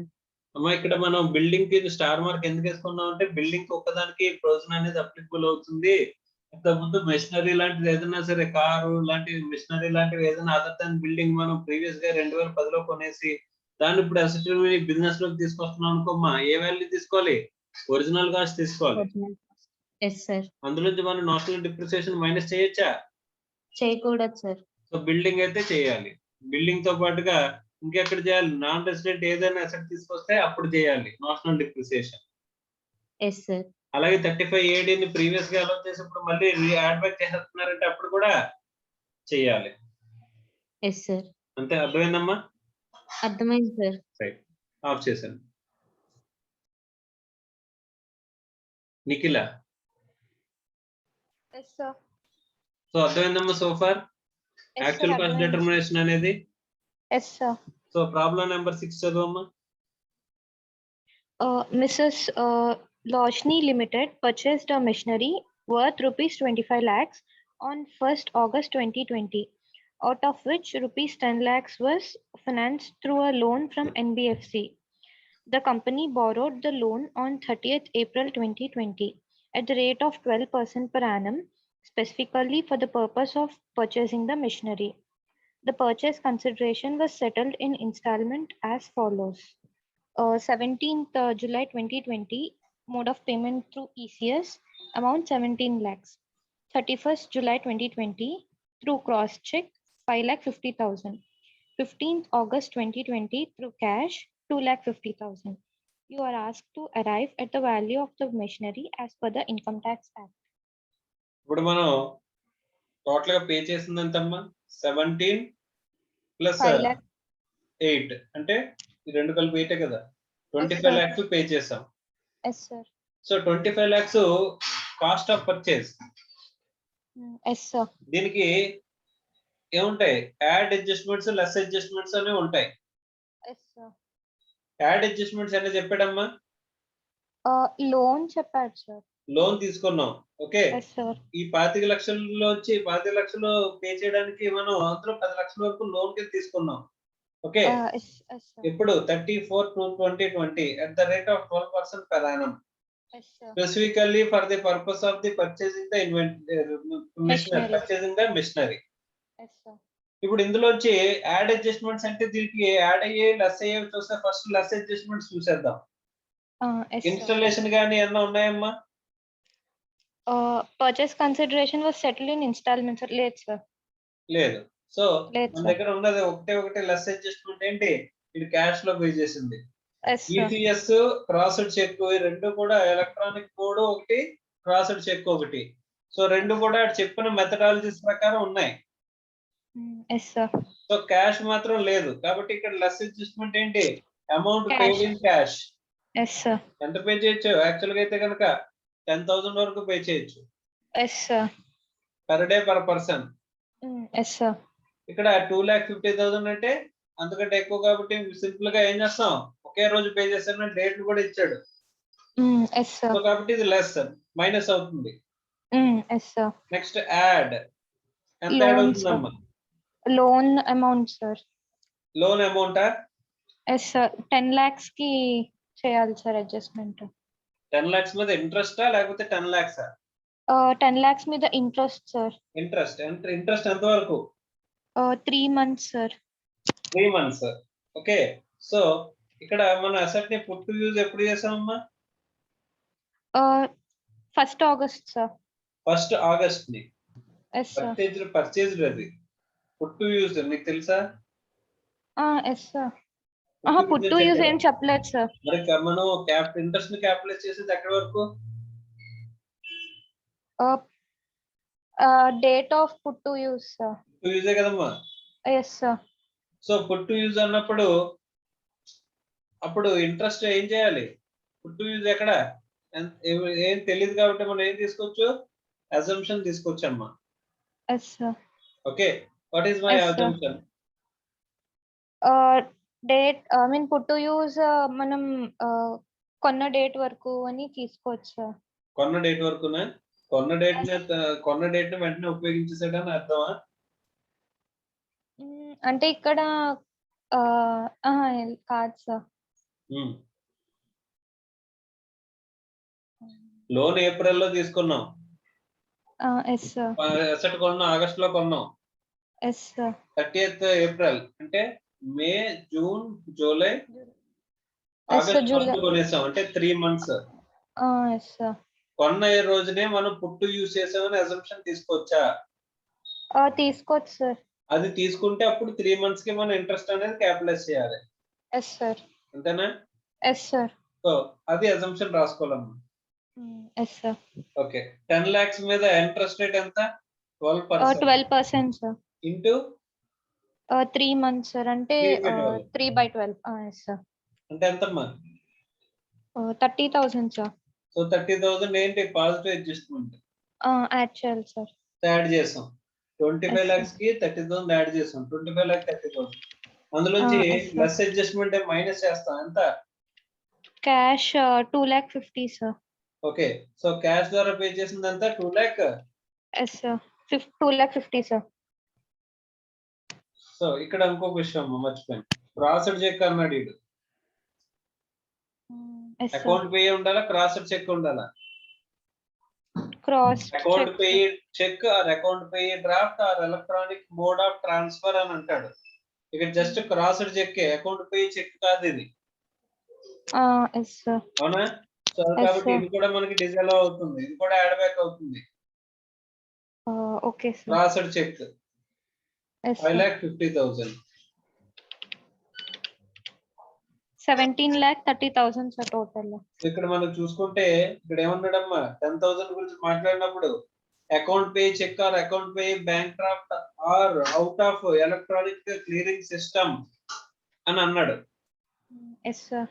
So account pay cheque, account pay draft గురించి మాత్రం మాట్లాడాడు కానీ crossed check గురించి అసలు మాట్లాడలేదు. Yes sir. So కాబట్టి ఇక్కడ ఏం చేశారు, ఇది కూడా యాడ్ చేస్తారు. Total 8 lakhs. 8 lakhs sir. 25,30,000 minus చేస్తే 17,30,000. సో దీని మీద మనం ఏం చేస్తాం, actual cost sir. Actual cost కింద డిటర్మైన్ చేసాం కాబట్టి 43 కింద దీన్ని తీసుకెళ్లి అక్కడ WDV డిప్రిసియేషన్ క్యాలిక్యులేషన్ ఎడిషన్స్ కింద మనం చేసుకుంటాం సార్. తీసుకుంటాం. అంతే కదమ్మా? Yes sir. ఆఫ్ చేశాను సార్. రీవాల్యూడ్ అసెట్ మీ అంటే ఇన్కమ్ ట్యాక్స్ లో రాదని అన్నారు కదా సార్. అవునమ్మా. ఒకవేళ తీసుకున్న దాని మీద ఇన్కమ్ ఏం రాదు కదా సార్. ఇన్కమ్ రాకపోయినా నీకు ఏమవుతుందంటే ట్యాక్స్ తగ్గిపోతుందమ్మా. ఇప్పుడు నువ్వు డిప్రిసియేషన్ క్యాలిక్యులేట్ చేయాల్సి వస్తే రీవాల్యూడ్ అసెట్ మీద డిప్రిసియేషన్ చేస్తావు. Yes sir. మరి డిప్రిసియేషన్ ఎక్కువగా క్లెయిమ్ అవుతుందా అవదా? అవుతుంది సార్. మరి డిప్రిసియేషన్ ఎక్కువ క్లెయిమ్ అయితే మన ట్యాక్స్ ఏమవుతుంది? తగ్గిపోతుంది సార్. ట్యాక్స్ తగ్గిపోతుంది కదా. Yes sir. మరి ట్యాక్స్ తగ్గితే గవర్నమెంట్ బాగుంటుందా? లేదు సార్. సో ఒకవేళ నిజంగా అలౌ చేసాం అనుకో, మరి రీవాల్యుయేషన్స్ అందరూ ఏం చేస్తారు, అసెట్ వాల్యూ నార్మల్ గా 0 అయిపోయినా మళ్ళీ మేము వాల్యూ పెంచుకుంటున్నాం అని చెప్పేసి ఒక రెజల్యూషన్ రాసుకుని మళ్ళీ ఏం చేస్తారు, రాసేసుకుంటారు సార్. మళ్ళీ ఒక అజంప్షన్ తీసుకుని ఒక పాలసీ తీసుకోరా. యూస్ఫుల్ లైఫ్ టైం ఉందనుకో ఆటోమేటిక్ గా వాల్యూ అనేది పెంచుకోరా? పెంచుకుంటారు సార్. సో డిప్రిసియేషన్ ఎక్కువైపోతుంది, ట్యాక్స్ తగ్గిపోతుంది. అవునా కదా, అందుకని రీవాల్యుయేషన్ అలౌ చేయరు. Okay sir. Thank you sir. Right sir. చెప్పమ్మా. సార్ మరి ఈ డిప్రిసియేషన్ ఇలా క్యాలిక్యులేట్ చేస్తున్నాం కదా సార్, చిన్న బిజినెస్ వాళ్ళు ఎక్కువ ఫ్రాడ్ చేసే ఛాన్సెస్ ఎక్కువ ఉంటాయి కదా సార్. మరి చిన్న బిజినెస్ చేసే వాళ్ళు డిప్రిసియేషన్ వాళ్ళు ఎక్కువ క్లెయిమ్ చేసేసి, కానీ అక్కడ ఏమీ ఉండదు కదా సార్, అంత ఎక్కువ క్యాలిక్యులేట్ చేయడానికి మెషిన్ అంతా ఉండదు సార్. రెండిటికి పర్సనల్ కి బిజినెస్ పర్పసెస్ కి రెండు వాడేస్తున్నారు. అది ఇన్కమ్ ట్యాక్స్ వాళ్ళకి తెలియదు కదా సార్. అదేనమ్మా, ఇప్పుడు జస్ట్ ఏంటంటే రెండింటికి వాడేస్తుంటే కనుక అక్కడ జనరల్ గా కంట్రోల్ అనేది చేయడానికి కంట్రోల్ మెకానిజం ఉంటది, అంటే స్క్రూటినీస్ ఉంటాయమ్మా. ఇప్పుడు మీరు ఇన్కమ్ ట్యాక్స్ రిటర్న్ ఫైల్ చేస్తారా? ఇప్పుడు ఇన్కమ్ ట్యాక్స్ రిటర్న్ మీ ఎస్ఎస్సి అంతటా ఎస్ఎస్సి ఫైల్ చేసుకుంటాడమ్మా. ఇక్కడ ఎస్ఎస్సి అంతటా SSC income tax return file చేస్తాడు. Yes sir. So income tax return file చేయడాన్ని సెల్ఫ్ అసెస్మెంట్ అంటాం. అంటే మన అసెస్మెంట్ మనమే చేసుకుంటాం. ఎస్ మన సార్. ట్యాక్స్ మనమే ఎంత లైబిలిటీ వచ్చిందో మనమే కట్టుకుంటాం, మనమే అసెస్ చేసుకుంటాం. మరి ఇప్పుడు 130 కోట్ల మంది జనాభాలో మనకి ఇన్కమ్ ట్యాక్స్ రిటర్న్ ఫైల్ చేసే వాళ్ళు 10 కోట్ల మంది ఉంటారమ్మా. Yes sir. సో 10 కోట్ల మందిని కూడా మానిటర్ చేయడం అంటే ప్రతి ఒక్కరి దగ్గరికి వెళ్ళి చూడడం అంటే కష్టం కదా.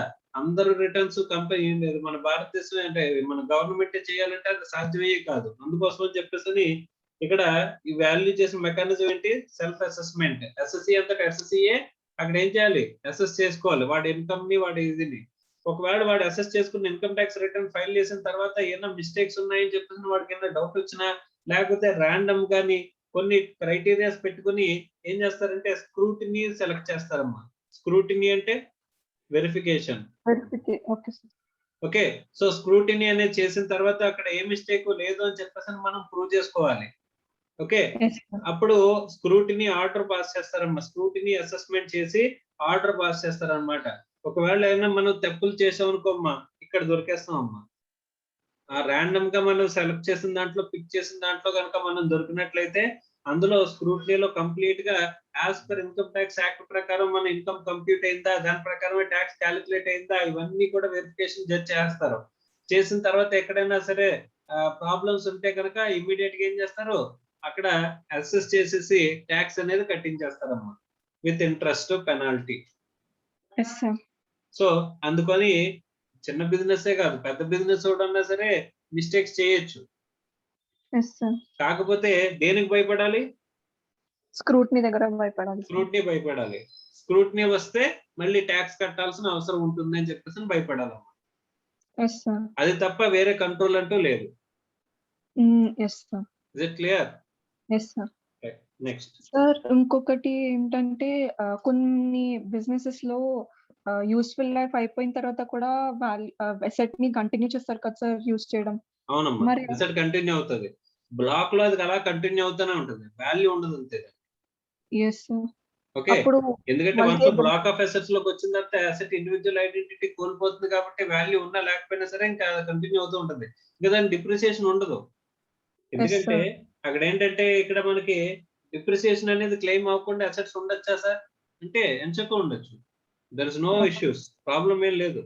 కానీ ఇప్పుడు నార్మల్ గా అకౌంట్స్ లో కూడా మీకు అసెట్ జీరో వాల్యూ కూడా అసెట్స్ చూపిస్తారమ్మా. మీరు బ్యాలెన్స్ షీట్లు జనరల్ గా చెక్ చేశారనుకో, అందులో ఇండివిజువల్ అసెట్ వైజ్ గా చూపించినప్పుడు అసెట్ వాల్యూ, అసెట్ అనేది రాసి అక్కడ నిల్ అని చెప్పేసి మైనస్ డాష్ కానీ జీరో గానీ పెడతారు. ఎందుకంటే అసెట్ ఉంది కానీ దాని వాల్యూ అనేది డిప్రిసియేట్ అయిపోయింది ఓకే సార్ అని చెప్పేసి చూపించాలమ్మా ఖచ్చితంగా. అసలు డిస్క్లోజర్ ఆస్పెక్ట్ అంతే. Okay sir. నీ డౌట్ ఏంటమ్మా? అంటే మనకి బెనిఫిట్, డిప్రిసియేషన్ బెనిఫిట్ అంతా అయిపోతుంది కదా సార్, దాన్ని మళ్ళీ యూటిలైజ్ చేస్తే ఇవన్నీ బెనిఫిట్స్ ఏం రావని. డిప్రిసియేషన్ రాదంతే. ఇంకా యూస్ఫుల్ లైఫ్ ఉంటే నువ్వు యూజ్ చేసుకుంటానే వెళ్ళొచ్చు. ఎన్నాళ్ళు పనిచేస్తా అన్నాళ్ళు యూజ్ చేసుకుని దాని నుంచి బెనిఫిట్ డెరైవ్ చేసుకోవచ్చమ్మా. కానీ నువ్వు ఏం చేయలేవు, డిప్రిసియేషన్ అనేది రాదంతే. Okay sir, thank you sir.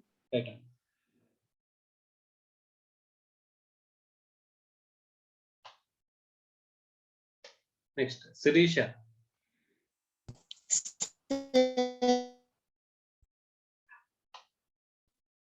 అమ్మా వినిపిస్తుందమ్మా?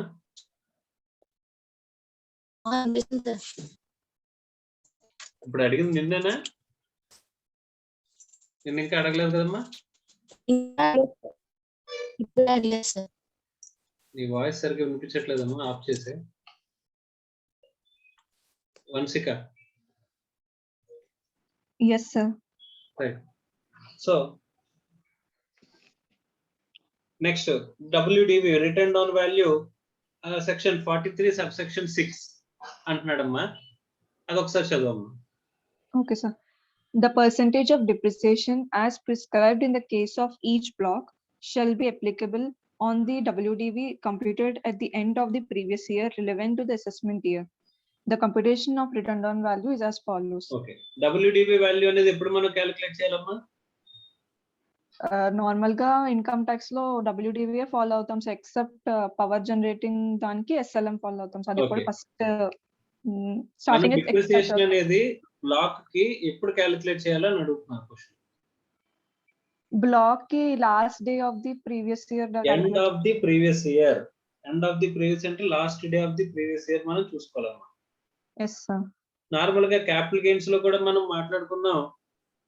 ఏ రోజున మనం డిప్రిసిబుల్ అసెట్ ని క్యాపిటల్ గెయిన్ అనేది క్యాలిక్యులేట్ చేయాలని చెప్పేసి అంటే కనుక as on the last day of the previous year calculate చేయాలని మనం సెక్షన్ 50 లో నేర్చుకున్నాం. Yes sir. అలాగే డిప్రిసియేషన్ కూడా last day of the previous year మనం క్యాలిక్యులేట్ చేస్తాం. Yes sir. అంతేనమ్మా? ఎందుకంటే దీని ప్రకారమే మనకి అక్కడ బ్లాక్ ఎగ్జిస్ట్ అయిందా, బ్లాక్ వాల్యూ అనేది ఎగ్జిస్ట్ అయిందా రెండు చూస్తాం. ఆ రెండు ఎగ్జిస్టెన్స్ లో ఉంటే డిప్రిసియేషన్ చేస్తాం, లేకపోతే క్యాపిటల్ గెయిన్ చేస్తాం. అది ఎప్పుడు తెలుస్తుంది? As on the last day of the previous year తెలుస్తుంది. Yes sir. అర్థమైందమ్మా? డిప్రిసిబుల్ అసెట్స్ లో మనం డేట్ ఆఫ్ ట్రాన్స్ఫర్ అనేది ఉండదు. Yes sir. ఓకే, సో మనకి as on the last day of the previous year మనకి ఇక్కడ క్యాలిక్యులేషన్ అనేది జరుగుతుందమ్మా. Yes sir. సార్ మరి ఎగ్జామ్షన్స్ క్లెయిమ్ చేయలేరు కదా సార్ డేట్ ఆఫ్ ట్రాన్స్ఫర్ అనేది లేకపోతే? అంటే మనం చూసిన ఎగ్జామ్షన్స్ అన్ని ఎవరికి ఉన్నాయి? లాంగ్ టర్మ్ కు ఉన్నాయి. Yes sir. కానీ సెక్షన్ 50 లో మొత్తం అంతా ఎవరికి ఉందమ్మా? షార్ట్ టర్మ్ సెక్షన్ క్యాపిటల్ 50 లో వచ్చే గెయిన్స్ అన్ని కూడా ఏ gains? Short term capital gains అని మనం మాట్లాడుకున్నాం కదా. Yes sir. సో ఎగ్జామ్షన్స్ వచ్చే అవకాశం ఉందా? ఎగ్జామ్షన్ లేదు sir. Investment based exemption section 54 వచ్చే అవకాశం లేదు. Okay, yes sir. నెక్స్ట్ చదువమ్మా. మనం ఈ డిప్రిసియేషన్ క్యాలిక్యులేషన్ మనం ఆల్రెడీ చూసామమ్మా. ఓకే రైట్, చదువు. Opening value of the block or aggregate value of all the assets forming part of the block at the beginning of the previous year. So beginning of the previous year లో opening value of the block తీసుకోవాలి. ఒకవేళ black ఉంటే, లేదు అంటే కనుక కొత్తగా మనం form చేస్తున్నాం అంటే కనుక అసెట్ వాల్యూస్ అన్ని కలిపి అగ్రిగేట్ వాల్యూ తీసుకోమంటున్నాడు. Yes sir. ఈ సంవత్సరం స్టార్ట్ చేసామంటే అసెట్ వాల్యూస్ అన్ని కలిపి ఏమంటున్నాడు? అగ్రిగేట్ వాల్యూ తీసుకోండి అని చెప్పేసి అంటున్నాడు. అలా లేకపోతే లాస్ట్ ఇయర్ క్లోజింగ్ డబ్ల్యూడివి ఏదైతే ఉంటుందో బ్లాక్ అది ఈ ఇయర్ ఓపెనింగ్ డబ్ల్యూడివి అవుతుందమ్మా. Yes sir. ఓకే, తర్వాత Add actual cost of asset acquired during the previous year. Actual cost of the asset ఎలా వస్తుందమ్మా? సెక్షన్ 43(1) లో మనం డిటర్మైన్ చేసుకున్నాం కదా. Yes sir. ఆ వాల్యూ ప్రకారం సెక్షన్ 43(1) లో మనకి ఇక్కడ వాల్యూ అనేది వస్తుంది. Yes sir. Next And belonging to the same block additions during the year. Okay, so as additions during the year కింద మనం చూపించుకుంటా ఉంటాం. Actual cost for during the previous year లో మనం కొంతగా కొన్ని అసెట్స్ ఈ బ్లాక్ కి సంబంధించిన అసెట్స్ ఉంటే కనుక దాన్ని యాక్చువల్ కాస్ట్ ని ఇక్కడ 43(1) లో డిటర్మైన్ చేసిన యాక్చువల్ కాస్ట్ ని ఇక్కడ మనం ఎడిషన్స్ కింద వేస్తా ఉంటాం. Yes sir. సో దానిలోంచి ఏం మైనస్ చేస్తాం? ఆ రెండు టోటల్ లోంచి మనం ఏం మైనస్ చేస్తున్నాం? Less money payables in respect money of is any. Payable. Very very important. Money is payable అంటే నథింగ్ బట్ సేల్ వాల్యూ అమ్మ. Yes. మనీ ఇస్ పేయబుల్ అంటే ఏ వాల్యూ తీసుకుంటాం మనం అక్కడ? Sale value. సేల్ వాల్యూ మొత్తం మైనస్ చేద్దాం అనుకున్నాం కదమ్మా. Yes ఎంత sir. సేల్ చేసాం ఆ వాల్యూ అంతగా. Right. Yes sir. Monies payables in respect of any asset in the block which is sold, discarded, demolished or destroyed together with the scrap value, if any, deletions during the year. Okay అమ్మ, ఇక్కడ money is payable during the year లో నువ్వు అమ్మేసిన assets యొక్క sale వాల్యూని direct గా మనం ఏం చేస్తాం? మైనస్ చేసుకుంటూ వెళ్ళిపోతాం అమ్మా. Yes sir. సో మైనస్ చేసిన తర్వాత ఇక్కడ ఏమవుతుంది? WDV for the purpose of depreciation వస్తుంది.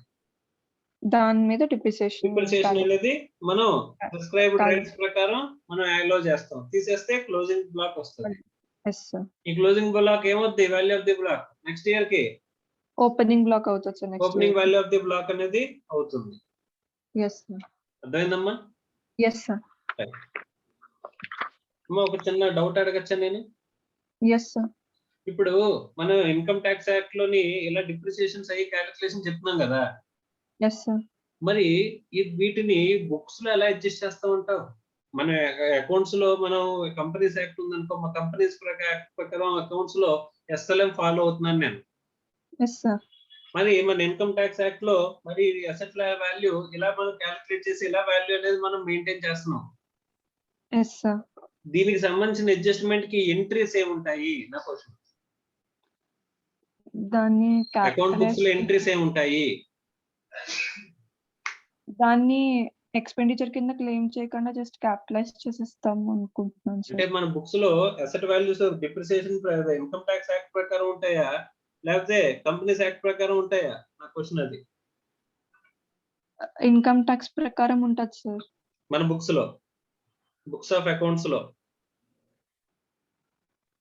నువ్వు చెప్పేది ఏంటంటే బుక్స్ ఆఫ్ అకౌంట్స్ లో మన అసెట్ వాల్యూస్ అంటే ఇప్పుడు బ్యాలెన్స్ షీట్ ఉందనుకోమా, బుక్స్ ఆఫ్ అకౌంట్స్ లో బ్యాలెన్స్ షీట్ లో ఇక్కడ అసెట్ వాల్యూస్ అనేవి ఎలా మెయింటైన్ చేస్తాం? ఇక్కడ SLM లో మెయింటైన్ చేస్తున్నాం కదా సార్. అవునమ్మా, ఇక్కడ బ్యాలెన్స్ షీట్ లో SLM అనేది మెయింటైన్ చేస్తున్నాం అని అంటున్నాం. మరి మనం క్యాలిక్యులేట్ చేసే depreciation per income tax act ప్రకారం క్యాలిక్యులేట్ చేసే అసెట్ వాల్యూస్ దేనికి ఉపయోగిస్తాం అంటున్నాను. WDV ని అవును, అది ఎక్కడ వేస్తాం వాల్యూని? అంటే తక్కువ ఉండొచ్చు ఎక్కువ ఉండొచ్చు కదా సార్. అవునమ్మా, ఇక్కడ అసెట్ వాల్యూ ఏ వాల్యూ చూపిస్తుంది చెప్పు? క్లోజింగ్ బ్యాలెన్స్ షీట్ వేస్తున్నాం as on position, as on balance sheet as on కదా అంటారు. Balance sheet as on 31st March తయారు చేస్తున్నాం, 2021 తయారు చేస్తున్నాం. ఈ రోజుకి ఇక్కడ క్లోజింగ్ వాల్యూ అనేది అసెట్ అనేది ఏ వాల్యూ తీసుకుంటావు? కంపెనీస్ యాక్ట్ ప్రకారం SLM మెథడాలజీ తీసుకుంటావా, లేకపోతే WDV as per income tax ఉన్న వాల్యూ తీసుకుంటావా? SLM తీసుకుంటాం సార్. SLM వాల్యూ తీసుకుంటాం. మరి WDV వాల్యూ తీసుకున్న అసెట్ వాల్యూ ఏం చేస్తావు?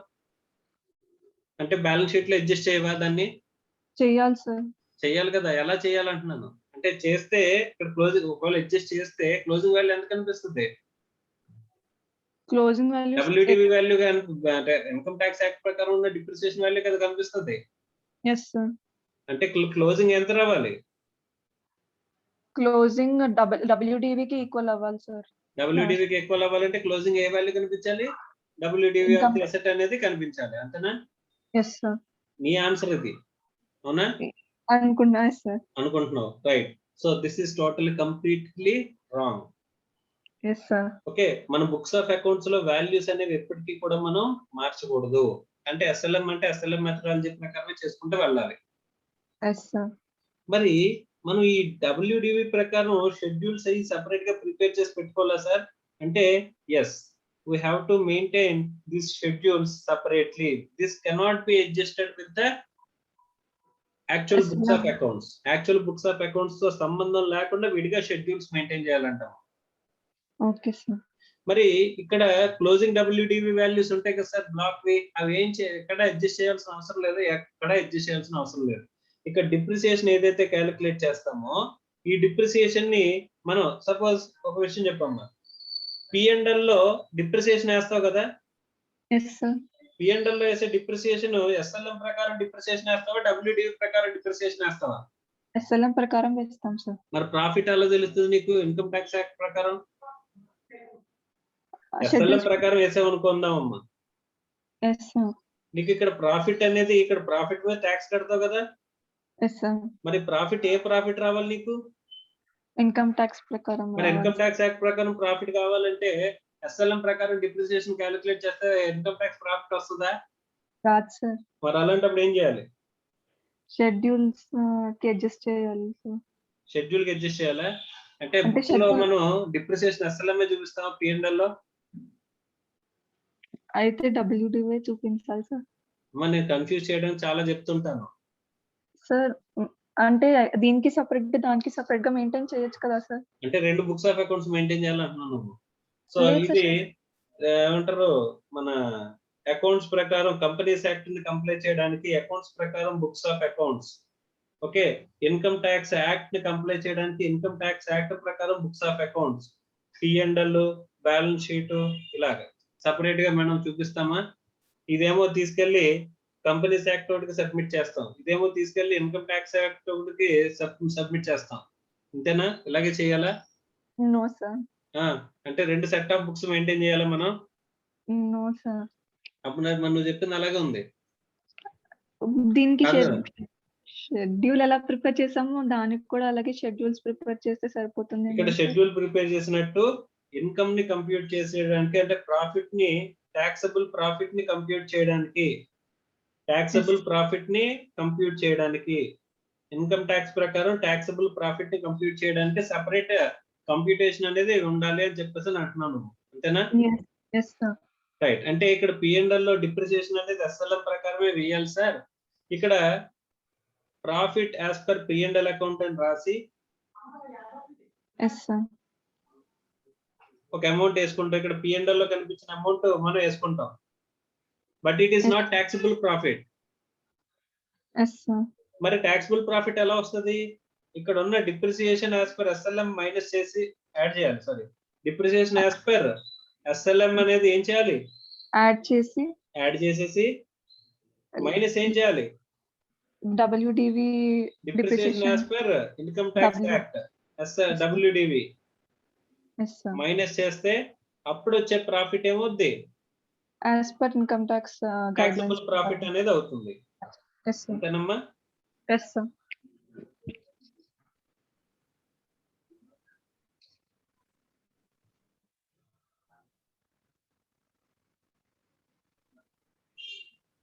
అంతేనమ్మా?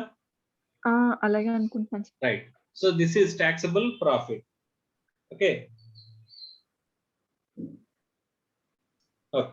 ఇక్కడ ప్రొవిజన్ ఫర్ ట్యాక్స్ అని ఒక అమౌంట్ వేస్తాం కదమ్మా. yes sir, provision for tax అని చెప్పేసి అని మనం ఒక అమౌంట్ మనం వేస్తాం. yes sir, ఆ ట్యాక్స్ అనేది అకౌంటింగ్ ప్రాఫిట్ ప్రకారం వచ్చిన ట్యాక్సా, ఇన్కమ్ ట్యాక్స్ యాక్ట్ ప్రకారం వచ్చిన ట్యాక్సా? accounting ప్రకారం వచ్చిన ట్యాక్స్ sir. అకౌంటింగ్ ప్రాఫిట్ ప్రకారం వచ్చిన ట్యాక్స్ వేస్తామా?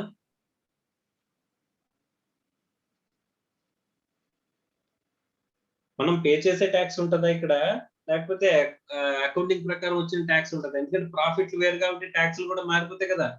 మారిపోతుంది సార్. మరి అలాంటప్పుడు ఎలా మెయింటైన్ చేయాలి మనం? Complications అర్థమవుతున్నాయా? yes sir, yes sir, ఒక విషయం చెప్తాను వినమ్మా. ప్రాఫిట్ యాజ్ పర్ P&L తీసుకుంటాం. First profit as per P&L తీసుకుంటాం.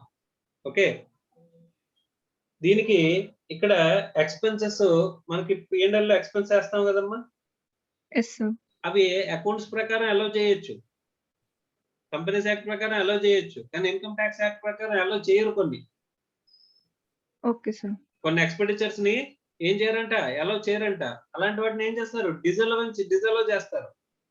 yes sir. డిజలో చేస్తే ఏమవుతుంది? అప్పుడు ట్యాక్స్ పెరుగుతుంది సార్.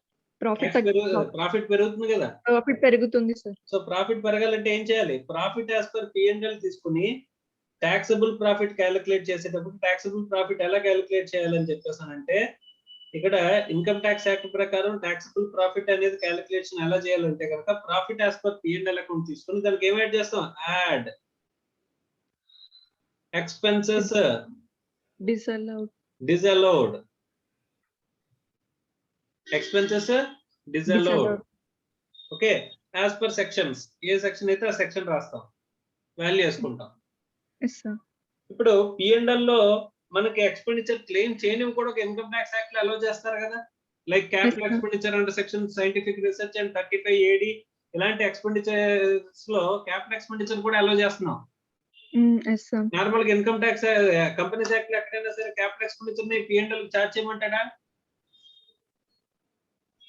లేదు సార్. చేయమండి కదా. ఒక మరి అలా అలౌ చేస్తున్నాడు కదా, ఇన్కమ్ ట్యాక్స్ యాక్ట్ లో అడిషనల్ గా అలౌ చేస్తున్నాడు కదా. సో అలాంటి వాటిని ఏం చేయాలి మనం?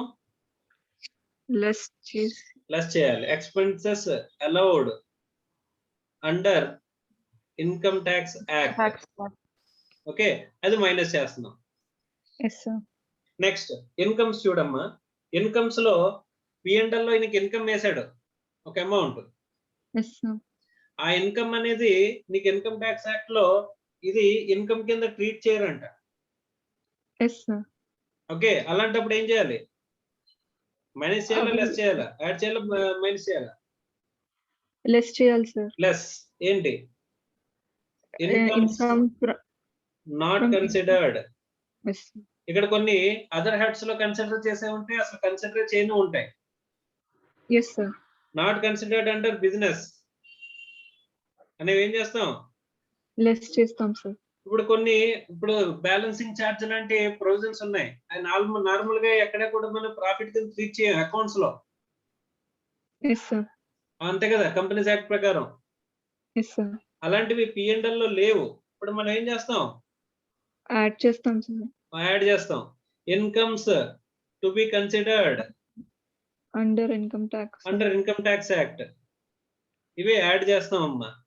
ఈ యాడ్ చేసిన తర్వాత ఈ యాడ్ అడ్జస్ట్మెంట్స్, లెస్ అడ్జస్ట్మెంట్స్ చేసిన తర్వాత వచ్చే ప్రాఫిట్ ని మనం ఏమంటాం? టాక్సబుల్ ప్రాఫిట్ అంటాం సో అలా ఈ డిప్రిసియేషన్ కూడా వన్ ఆఫ్ ది ఆస్పెక్ట్ ఇందులో వీటిల్లో. Yes sir. ఓకే, అలా వచ్చిన దాన్ని టాక్సబుల్ ప్రాఫిట్ అని చెప్పేసి తీసుకుంటాము. దీని మీద ట్యాక్స్ అనేది క్యాలిక్యులేట్ చేస్తాం.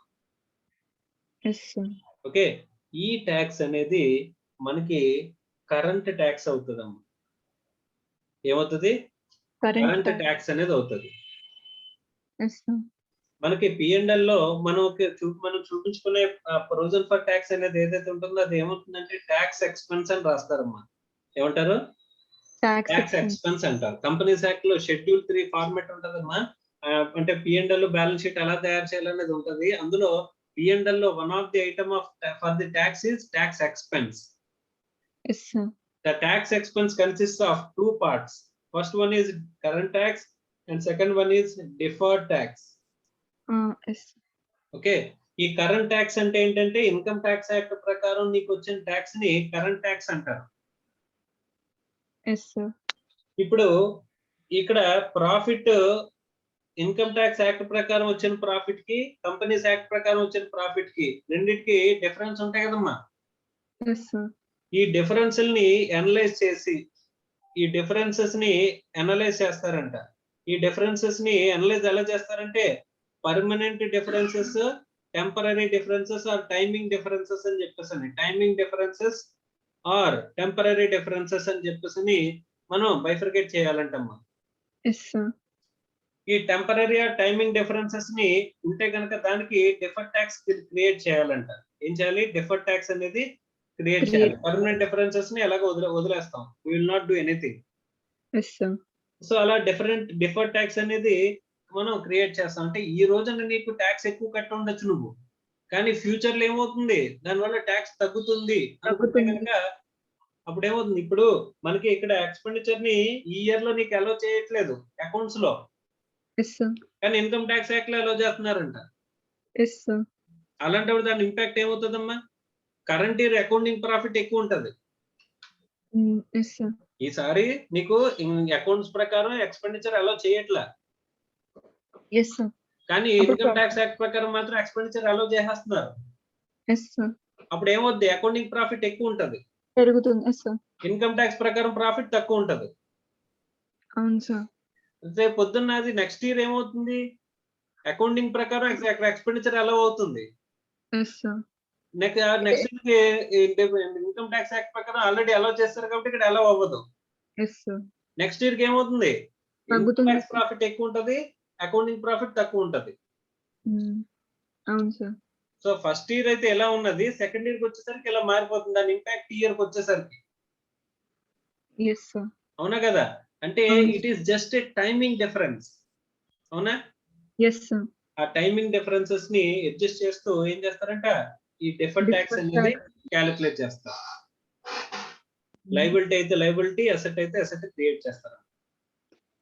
Yes, sir. ఈ రెండింటిని కలిపితే మొత్తం అన్ని కూడా టైమింగ్ డిఫరెన్సెస్ వల్లే వచ్చాయనుకో అడ్జస్ట్మెంట్స్. Yes, అప్పుడు sir. Current tax, deferred tax రెండింటిని కలిపి ట్యాక్స్ ఎక్స్పెన్స్ అంటారు. ఈ ట్యాక్స్ ఎక్స్పెన్స్ అనేది మనం P&L లో వేసుకునేది. కంపెనీస్ యాక్ట్ ప్రకారం మనం P&L లో మనం వేసుకునే ట్యాక్స్ ఏమంటామా? Tax expense which comprises of current tax as well as deferred tax. Ultimate ఏం ఏంటంటే ఇక్కడ ప్రాఫిట్ మీద, ఇక్కడ అకౌంటింగ్ ప్రకారం ప్రాఫిట్ మీద ట్యాక్స్ అనేది P&L లో చూపించడమే మన టార్గెట్ అన్నమాట. Okay sir. ఇక్కడ కరెంట్ ట్యాక్స్ అని ఎందుకు? కరెంట్ ట్యాక్స్ అంటే ఇన్కమ్ ట్యాక్స్ ప్రకారం ట్యాక్స్ వేసేసుకుంటే సరిపోతుంది కదా సార్. అంటే ఇక్కడ ఈ టైమింగ్ డిఫరెన్సెస్ వల్ల రైజ్ అయ్యే ప్రాఫిట్ వేరియేషన్స్ మీద ట్యాక్స్ ని కూడా ఇక్కడ అడ్జస్ట్ చేస్తున్నాం. అంటే దేని ఆటోమేటిక్ గా ఏ ట్యాక్స్, ఏ ప్రాఫిట్ మీద ట్యాక్స్ అనేది మనం చూపిద్దాం అనుకుంటున్నాం. ఇన్కమ్ ట్యాక్స్ అకౌంటింగ్ ప్రకారం వచ్చిన ప్రాఫిట్ మీద ట్యాక్స్ అనేది చూపించాలనే ఉద్దేశంతో మనం ఏం చేస్తున్నాం? ఈ అడ్జస్ట్మెంట్స్ రెండు చేసి మనం ట్యాక్స్ ఎక్స్పెన్స్ ని చూపిస్తున్నాం. ఏది కరెక్ట్? ఫస్ట్ నార్మల్ గా చెప్పాలంటే P&L లో ప్రాఫిట్, ఇక్కడ అకౌంట్స్ ప్రకారం ప్రాఫిట్ కనిపిస్తున్నప్పుడు ట్యాక్స్ కూడా దేని ప్రకారం ఉండాలి? అకౌంట్స్ ప్రకారం ఉండాలి.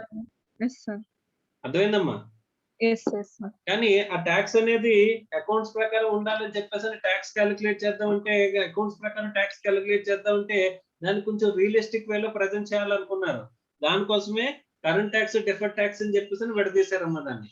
Current tax is income tax act ప్రకారం వచ్చిన tax. Yes, sir. Deferred tax. Deferred tax is an adjustment with respect to accounting profit ki Income taxable tax. profit ki ఉన్న differences మీద మనకి అడ్జస్ట్ చేసే అడ్జస్ట్మెంట్ వాల్యూ అన్నమాట deferred tax అనేది. Yes, sir. ఆ difference of profit మీద, కానీ difference of profit లో ఏ ప్రాఫిట్ మీద ట్యాక్స్ మాత్రమే కన్సిడర్ చేస్తాం, ఇక్కడ టైమింగ్ డిఫరెన్సెస్ వల్ల వచ్చే ప్రాఫిట్ మాత్రమే కన్సిడర్ చేస్తాం. Yes, sir. అర్థమైందమ్మా? Yes, yes, sir. Very very important. Accounting standard 22, accounting standard 22 అమ్మా డిఫర్డ్ ట్యాక్స్ అనేది. Yes, sir. అర్థమైందా? అక్కడికి వెళ్ళాక ఇంకా డీటెయిల్ గా మాట్లాడుకుందాం. హోప్ మీకు డిఫరెన్స్ అర్థమైందని అనుకుంటున్నాను. అకౌంట్స్ లో మాత్రం అకౌంట్స్ దే మనం కంటిన్యూ అవుతుంది.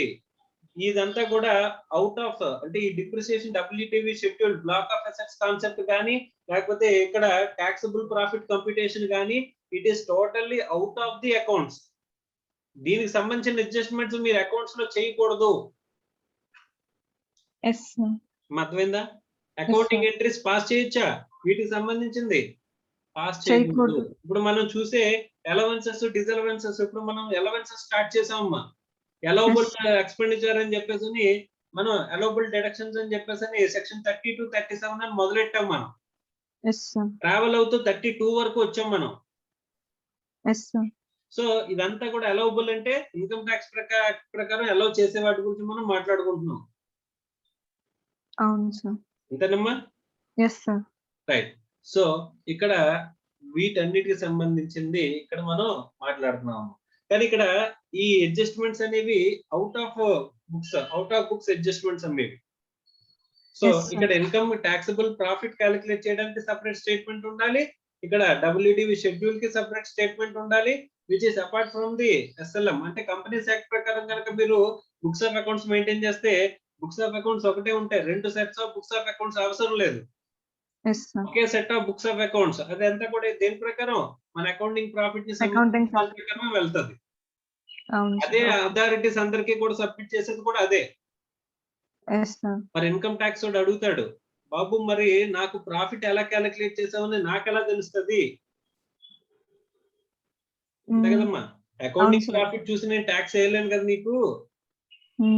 నాకు ట్యాక్స్ వేయాలంటే మరి నాకు సంబంధించిన స్టేట్మెంట్ ఏంటి అంటే కనుక అడిషనల్ గా స్టేట్మెంట్ ఆఫ్ కంప్యూటేషన్ అని చెప్పేసి తయారు చేసి ఇస్తామమ్మా. ఆ కంప్యూటేషన్ స్టేట్మెంట్ లో ఇక్కడ అకౌంటింగ్ ప్రాఫిట్ కి టాక్సబుల్ ప్రాఫిట్ అరైవ్ అవ్వడానికి మధ్య ఉన్న డిఫరెన్సెస్ అనేవి ఇక్కడ మనం ఇక్కడ అడ్జస్ట్మెంట్స్ చేసాం కదా, యాడ్ లెస్ అడ్జస్ట్మెంట్స్ ఇవన్నీ చేసుకుంటూ వెళ్తాం. ఇన్కమ్ ట్యాక్స్ యాక్ట్ ప్రకారం అలౌ చేసినవి, ఇన్కమ్ ట్యాక్స్ ప్రకారం అలౌ చేయనివి, ఇన్కమ్ ట్యాక్స్ యాక్ట్ ప్రకారం అడిషనల్ గా అలౌ చేయవి, అడిషనల్ గా అలౌ చేసేవి, ఇన్కమ్ ట్యాక్స్ యాక్ట్ ప్రకారం అడిషనల్ గా టాక్సిబుల్ అయ్యేవి. ఇవన్నీ కూడా అడ్జస్ట్మెంట్స్ చేసిన తర్వాత మనం తీసుకెళ్లి ఆ స్టేట్మెంట్ సబ్మిట్ చేస్తే వాడికి టాక్సిబుల్ ప్రాఫిట్ ఇంత అని చెప్పేసి మనకి వాడికి తెలుస్తుందంట. ఈ డిప్రిసియేషన్ గురించి WTV black of assets depreciation కూడా సంబంధించిన వాల్యూ కూడా మనం ఎక్కడైనా బుక్స్ లో చూపించాలా సార్ అంటే ఎక్కడ చూపించాల్సిన అవసరం లేదమ్మా. Just statement to be maintained and statement to be calculated separately, అంతే. అర్థమైందమ్మా. బుక్స్ ఆఫ్ అకౌంట్స్ మాత్రం మనం ఎక్కడ కూడా టచ్ చేయకూడదు. ఇన్కమ్ ట్యాక్స్ యాక్ట్ లో చెప్పుకున్న అడ్జస్ట్మెంట్స్ కానీ దేనికి కానీ ఎంట్రీస్ ఏ ఉండవు. ఓన్లీ ట్యాక్స్ ఎంట్రీ తప్ప, ఈ కరెంట్ ట్యాక్స్ ఎంట్రీ తప్ప, కరెంట్ ట్యాక్స్ క్యాలిక్యులేట్ చేయడానికి ఈ పార్ట్లన్నీ కూడా. ఆ కరెంట్ ట్యాక్స్ ఎంట్రీ కూడా ఎలా ఉంటుంది? Current tax and different tax రెండు కలిపి ట్యాక్స్ ఎక్స్పెన్స్ కింద మన బుక్స్ లో ఎంట్రీ ఉంటుందమ్మా. Okay sir. ఓకేనమ్మా? Yes sir. సో కొన్ని ఏమైనా డిఫర్డ్ ట్యాక్స్ ఫ్లక్చుయేషన్స్ ఏమైనా ఉంటే అప్పుడు దాన్ని కన్సిడర్ అసలు ఏం చేయమా సార్? అసలు ఈ డిఫర్డ్ ట్యాక్స్ అనేది ఎలా వస్తుంది అంటేనమ్మా, ఒక ఇయర్ లో నీకు డిఫర్డ్ ట్యాక్స్ అనేది అసెట్ వచ్చింది అనుకోమ్మా. Okay sir. అంటే నువ్వు అడిషనల్ గా కడుతున్నట్టు కనిపిస్తుంది. ఓకే. అంటే మన అకౌంటింగ్ ప్రాఫిట్ ఎక్కువ ఉండడం వల్ల మన అసెట్ ట్యాక్స్ ఎక్కువ పే చేస్తున్నట్టు కనిపించవచ్చు. అది నెక్స్ట్ ఇయర్ కి ఏమవుద్ది? టైమింగ్ డిఫరెన్సే కదా, అది నెక్స్ట్ రివర్స్ అవుద్ది కదా. రివర్స్ అవడం వల్ల నెక్స్ట్ ఇయర్ కి ఏమవుద్ది? డిఫర్డ్ ట్యాక్స్ లయబిలిటీ క్రియేట్ అవుద్ది. అంటే రెండు కూడా ఏమైపోతాయి? సెట్ ఆఫ్ అయిపోతుంది సార్. ఖచ్చితంగా సెట్ ఆఫ్ అయ్యే వాటినే మనం డిఫర్డ్ ట్యాక్స్ క్రియేట్ చేస్తున్నాం. ఎందుకంటే ఏ డిఫరెన్సెస్ మాత్రమే మనం డిఫర్డ్ ట్యాక్స్ క్రియేట్ చేస్తున్నాం? టైమింగ్ డిఫరెన్సెస్ మాత్రమే. ఫస్ట్ మనకి డిఫర్డ్ ట్యాక్స్ లయబిలిటీ రావచ్చు, నెక్స్ట్ ఇయర్స్ లో ఏమవుతుంది? అది ఎసెట్ అవుతుంది సార్. సో ఆటోమేటిక్ ఏమైపోద్ది, సెటప్ అయిపోతుంది సార్. అంటే బుక్స్ లో సెటప్ అయిపోతుంది. అర్థమైందా? అర్థమైంది సార్. అలాంటి టైమింగ్ డిఫరెన్సెస్ ని మనం అడ్జస్ట్ చేసేదంతా deferred tax asset, deferred tax liability. Clear? Yes sir, clear sir. ఇక్కడ ప్రాఫిట్ అనేది ఇక్కడ మనకి P&L నుంచి ఎక్కడికి వెళ్తుందమ్మా? బ్యాలెన్స్ షీట్ కి వెళ్తుందా? వెళ్తుంది సార్. అలాగే డెఫర్డ్ ట్యాక్స్ కూడా ఇక్కడ మనకి P&L నుంచి ఎక్కడికి వెళ్తుంది? బ్యాలెన్స్ షీట్ బ్యాలెన్స్ షీట్ కి వెళ్తుంది. డెఫర్డ్ ట్యాక్స్ లయబిలిటీ అంటే లయబిలిటీ సైడ్, అసెట్ అంటే అసెట్ సైడ్, రెండు కూడా ఒక ఐటమ్ వల్ల, ఒక ఆస్పెక్ట్ వల్ల డిప్రిసియేషన్ వల్ల డెఫర్డ్ ట్యాక్స్ లయబిలిటీ రావచ్చు, ఇంకో ఆస్పెక్ట్ వల్ల డెఫర్డ్ ట్యాక్స్ అసెట్ రావచ్చు. ఈ టైమింగ్ డిఫరెన్సెస్ దేని వల్ల అరైజ్ అవ్వచ్చు? దేని వల్లనే అరైజ్ అవ్వచ్చు కదా. కొన్ని ఎక్స్పెన్సెస్ వల్ల అవ్వచ్చు, డిప్రిసియేషన్ వల్ల అవ్వచ్చు, దేని వల్లనే అరైజ్ అవ్వచ్చు. ఆ ఐటమ్ టు ఐటమ్ మనం టైమింగ్ డిఫరెన్సెస్ ని మనం రాసుకుంటూ వెళ్ళాలి. ఒక దాని వల్ల డెఫర్డ్ ట్యాక్స్ అసెట్, ఒక దాని వల్ల డెఫర్డ్ ట్యాక్స్ లయబిలిటీ ఇలా క్రియేట్ అయింది అనుకోమ్మా, నెట్ చూసుకోవాలంట. నెట్ చూసుకుని అది డెఫర్డ్ ట్యాక్స్ అసెట్ లయబిలిటీ అనేది చూసుకుని దాని ప్రకారం మనం బ్యాలెన్స్ షీట్ లో వాల్యూ అనేది చూపించుకోవాలి. Okay sir. అర్థమైందమ్మా? అర్థమైంది సార్.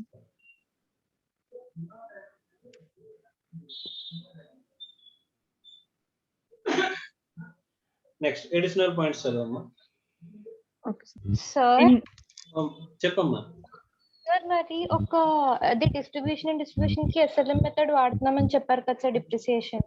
అవునమ్మా, జనరేషన్ పవర్. అప్పుడు ఈ WDV క్యాలిక్యులేషన్ రాదు కదా సార్? SLM ఉంటది, కానీ అప్పుడు డిఫరెన్సెస్ వస్తాయి. ఎందుకంటే SLM అనే మెథడాలజీ చెప్పిన డిప్రిసియేషన్ రేట్స్ అనేవి ఇన్కమ్ ట్యాక్స్ స్పెసిఫిక్ గా చెప్తున్నాడమ్మా.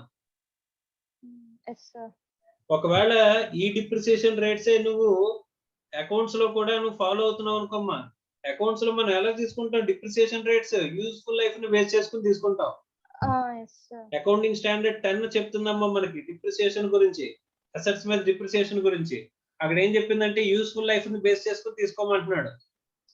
ఒకవేళ ఇక్కడ ఉన్న డిప్రిసియేషన్ రేట్సే ఇక్కడ యూస్ఫుల్ లైఫ్ ప్రకారం కూడా మనం తీసుకున్నాం అనుకోమ్మా, అప్పుడు మాత్రమే డిఫరెన్సెస్ రాదు. లేకపోతే అక్కడ కూడా డిఫరెన్సెస్ వచ్చే అవకాశం అనేది ఉంటుందమ్మా. ఎందుకంటే ఇన్కమ్ ట్యాక్స్ రేట్స్ దాని అకౌంట్ బుక్స్ లో రేట్స్ డిఫరెంట్ గా ఉంటాయి కాబట్టి. Okay sir. ఓకేనా? ఇక్కడ ఫిక్స్డ్, ఇక్కడ ఏంటి డిప్రిసియేషన్ రేట్స్ ఫిక్స్డ్, మనం మార్చలేము. ఒక పాలసీ తీసుకుని ఇక్కడ మార్చుకోవచ్చమ్మా. యూస్ఫుల్ లైఫ్ అనేది చేంజ్ చేసుకున్నాం అనుకో, ఎస్టిమేట్ చేంజ్ చేసుకున్నాం అనుకో, డిప్రిసియేషన్ రేట్ చేంజ్ అయిపోద్ది. అర్థమవుతుందా?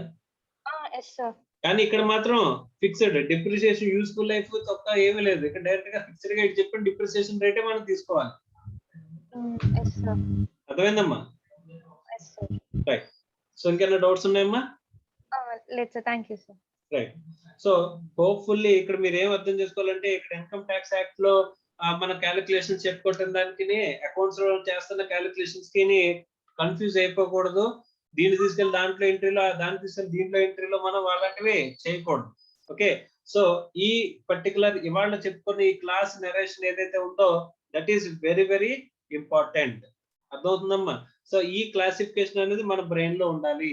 సో అకౌంటింగ్ సంబంధించిన అకౌంట్స్ అంతా కూడా ఒకలా మెయింటైన్ చేసుకుంటాం, దీని అంతటిని ఒక స్టేట్మెంట్ లా సెపరేట్ గా మెయింటైన్ చేసుకుంటాం, only for the purpose of calculation of tax.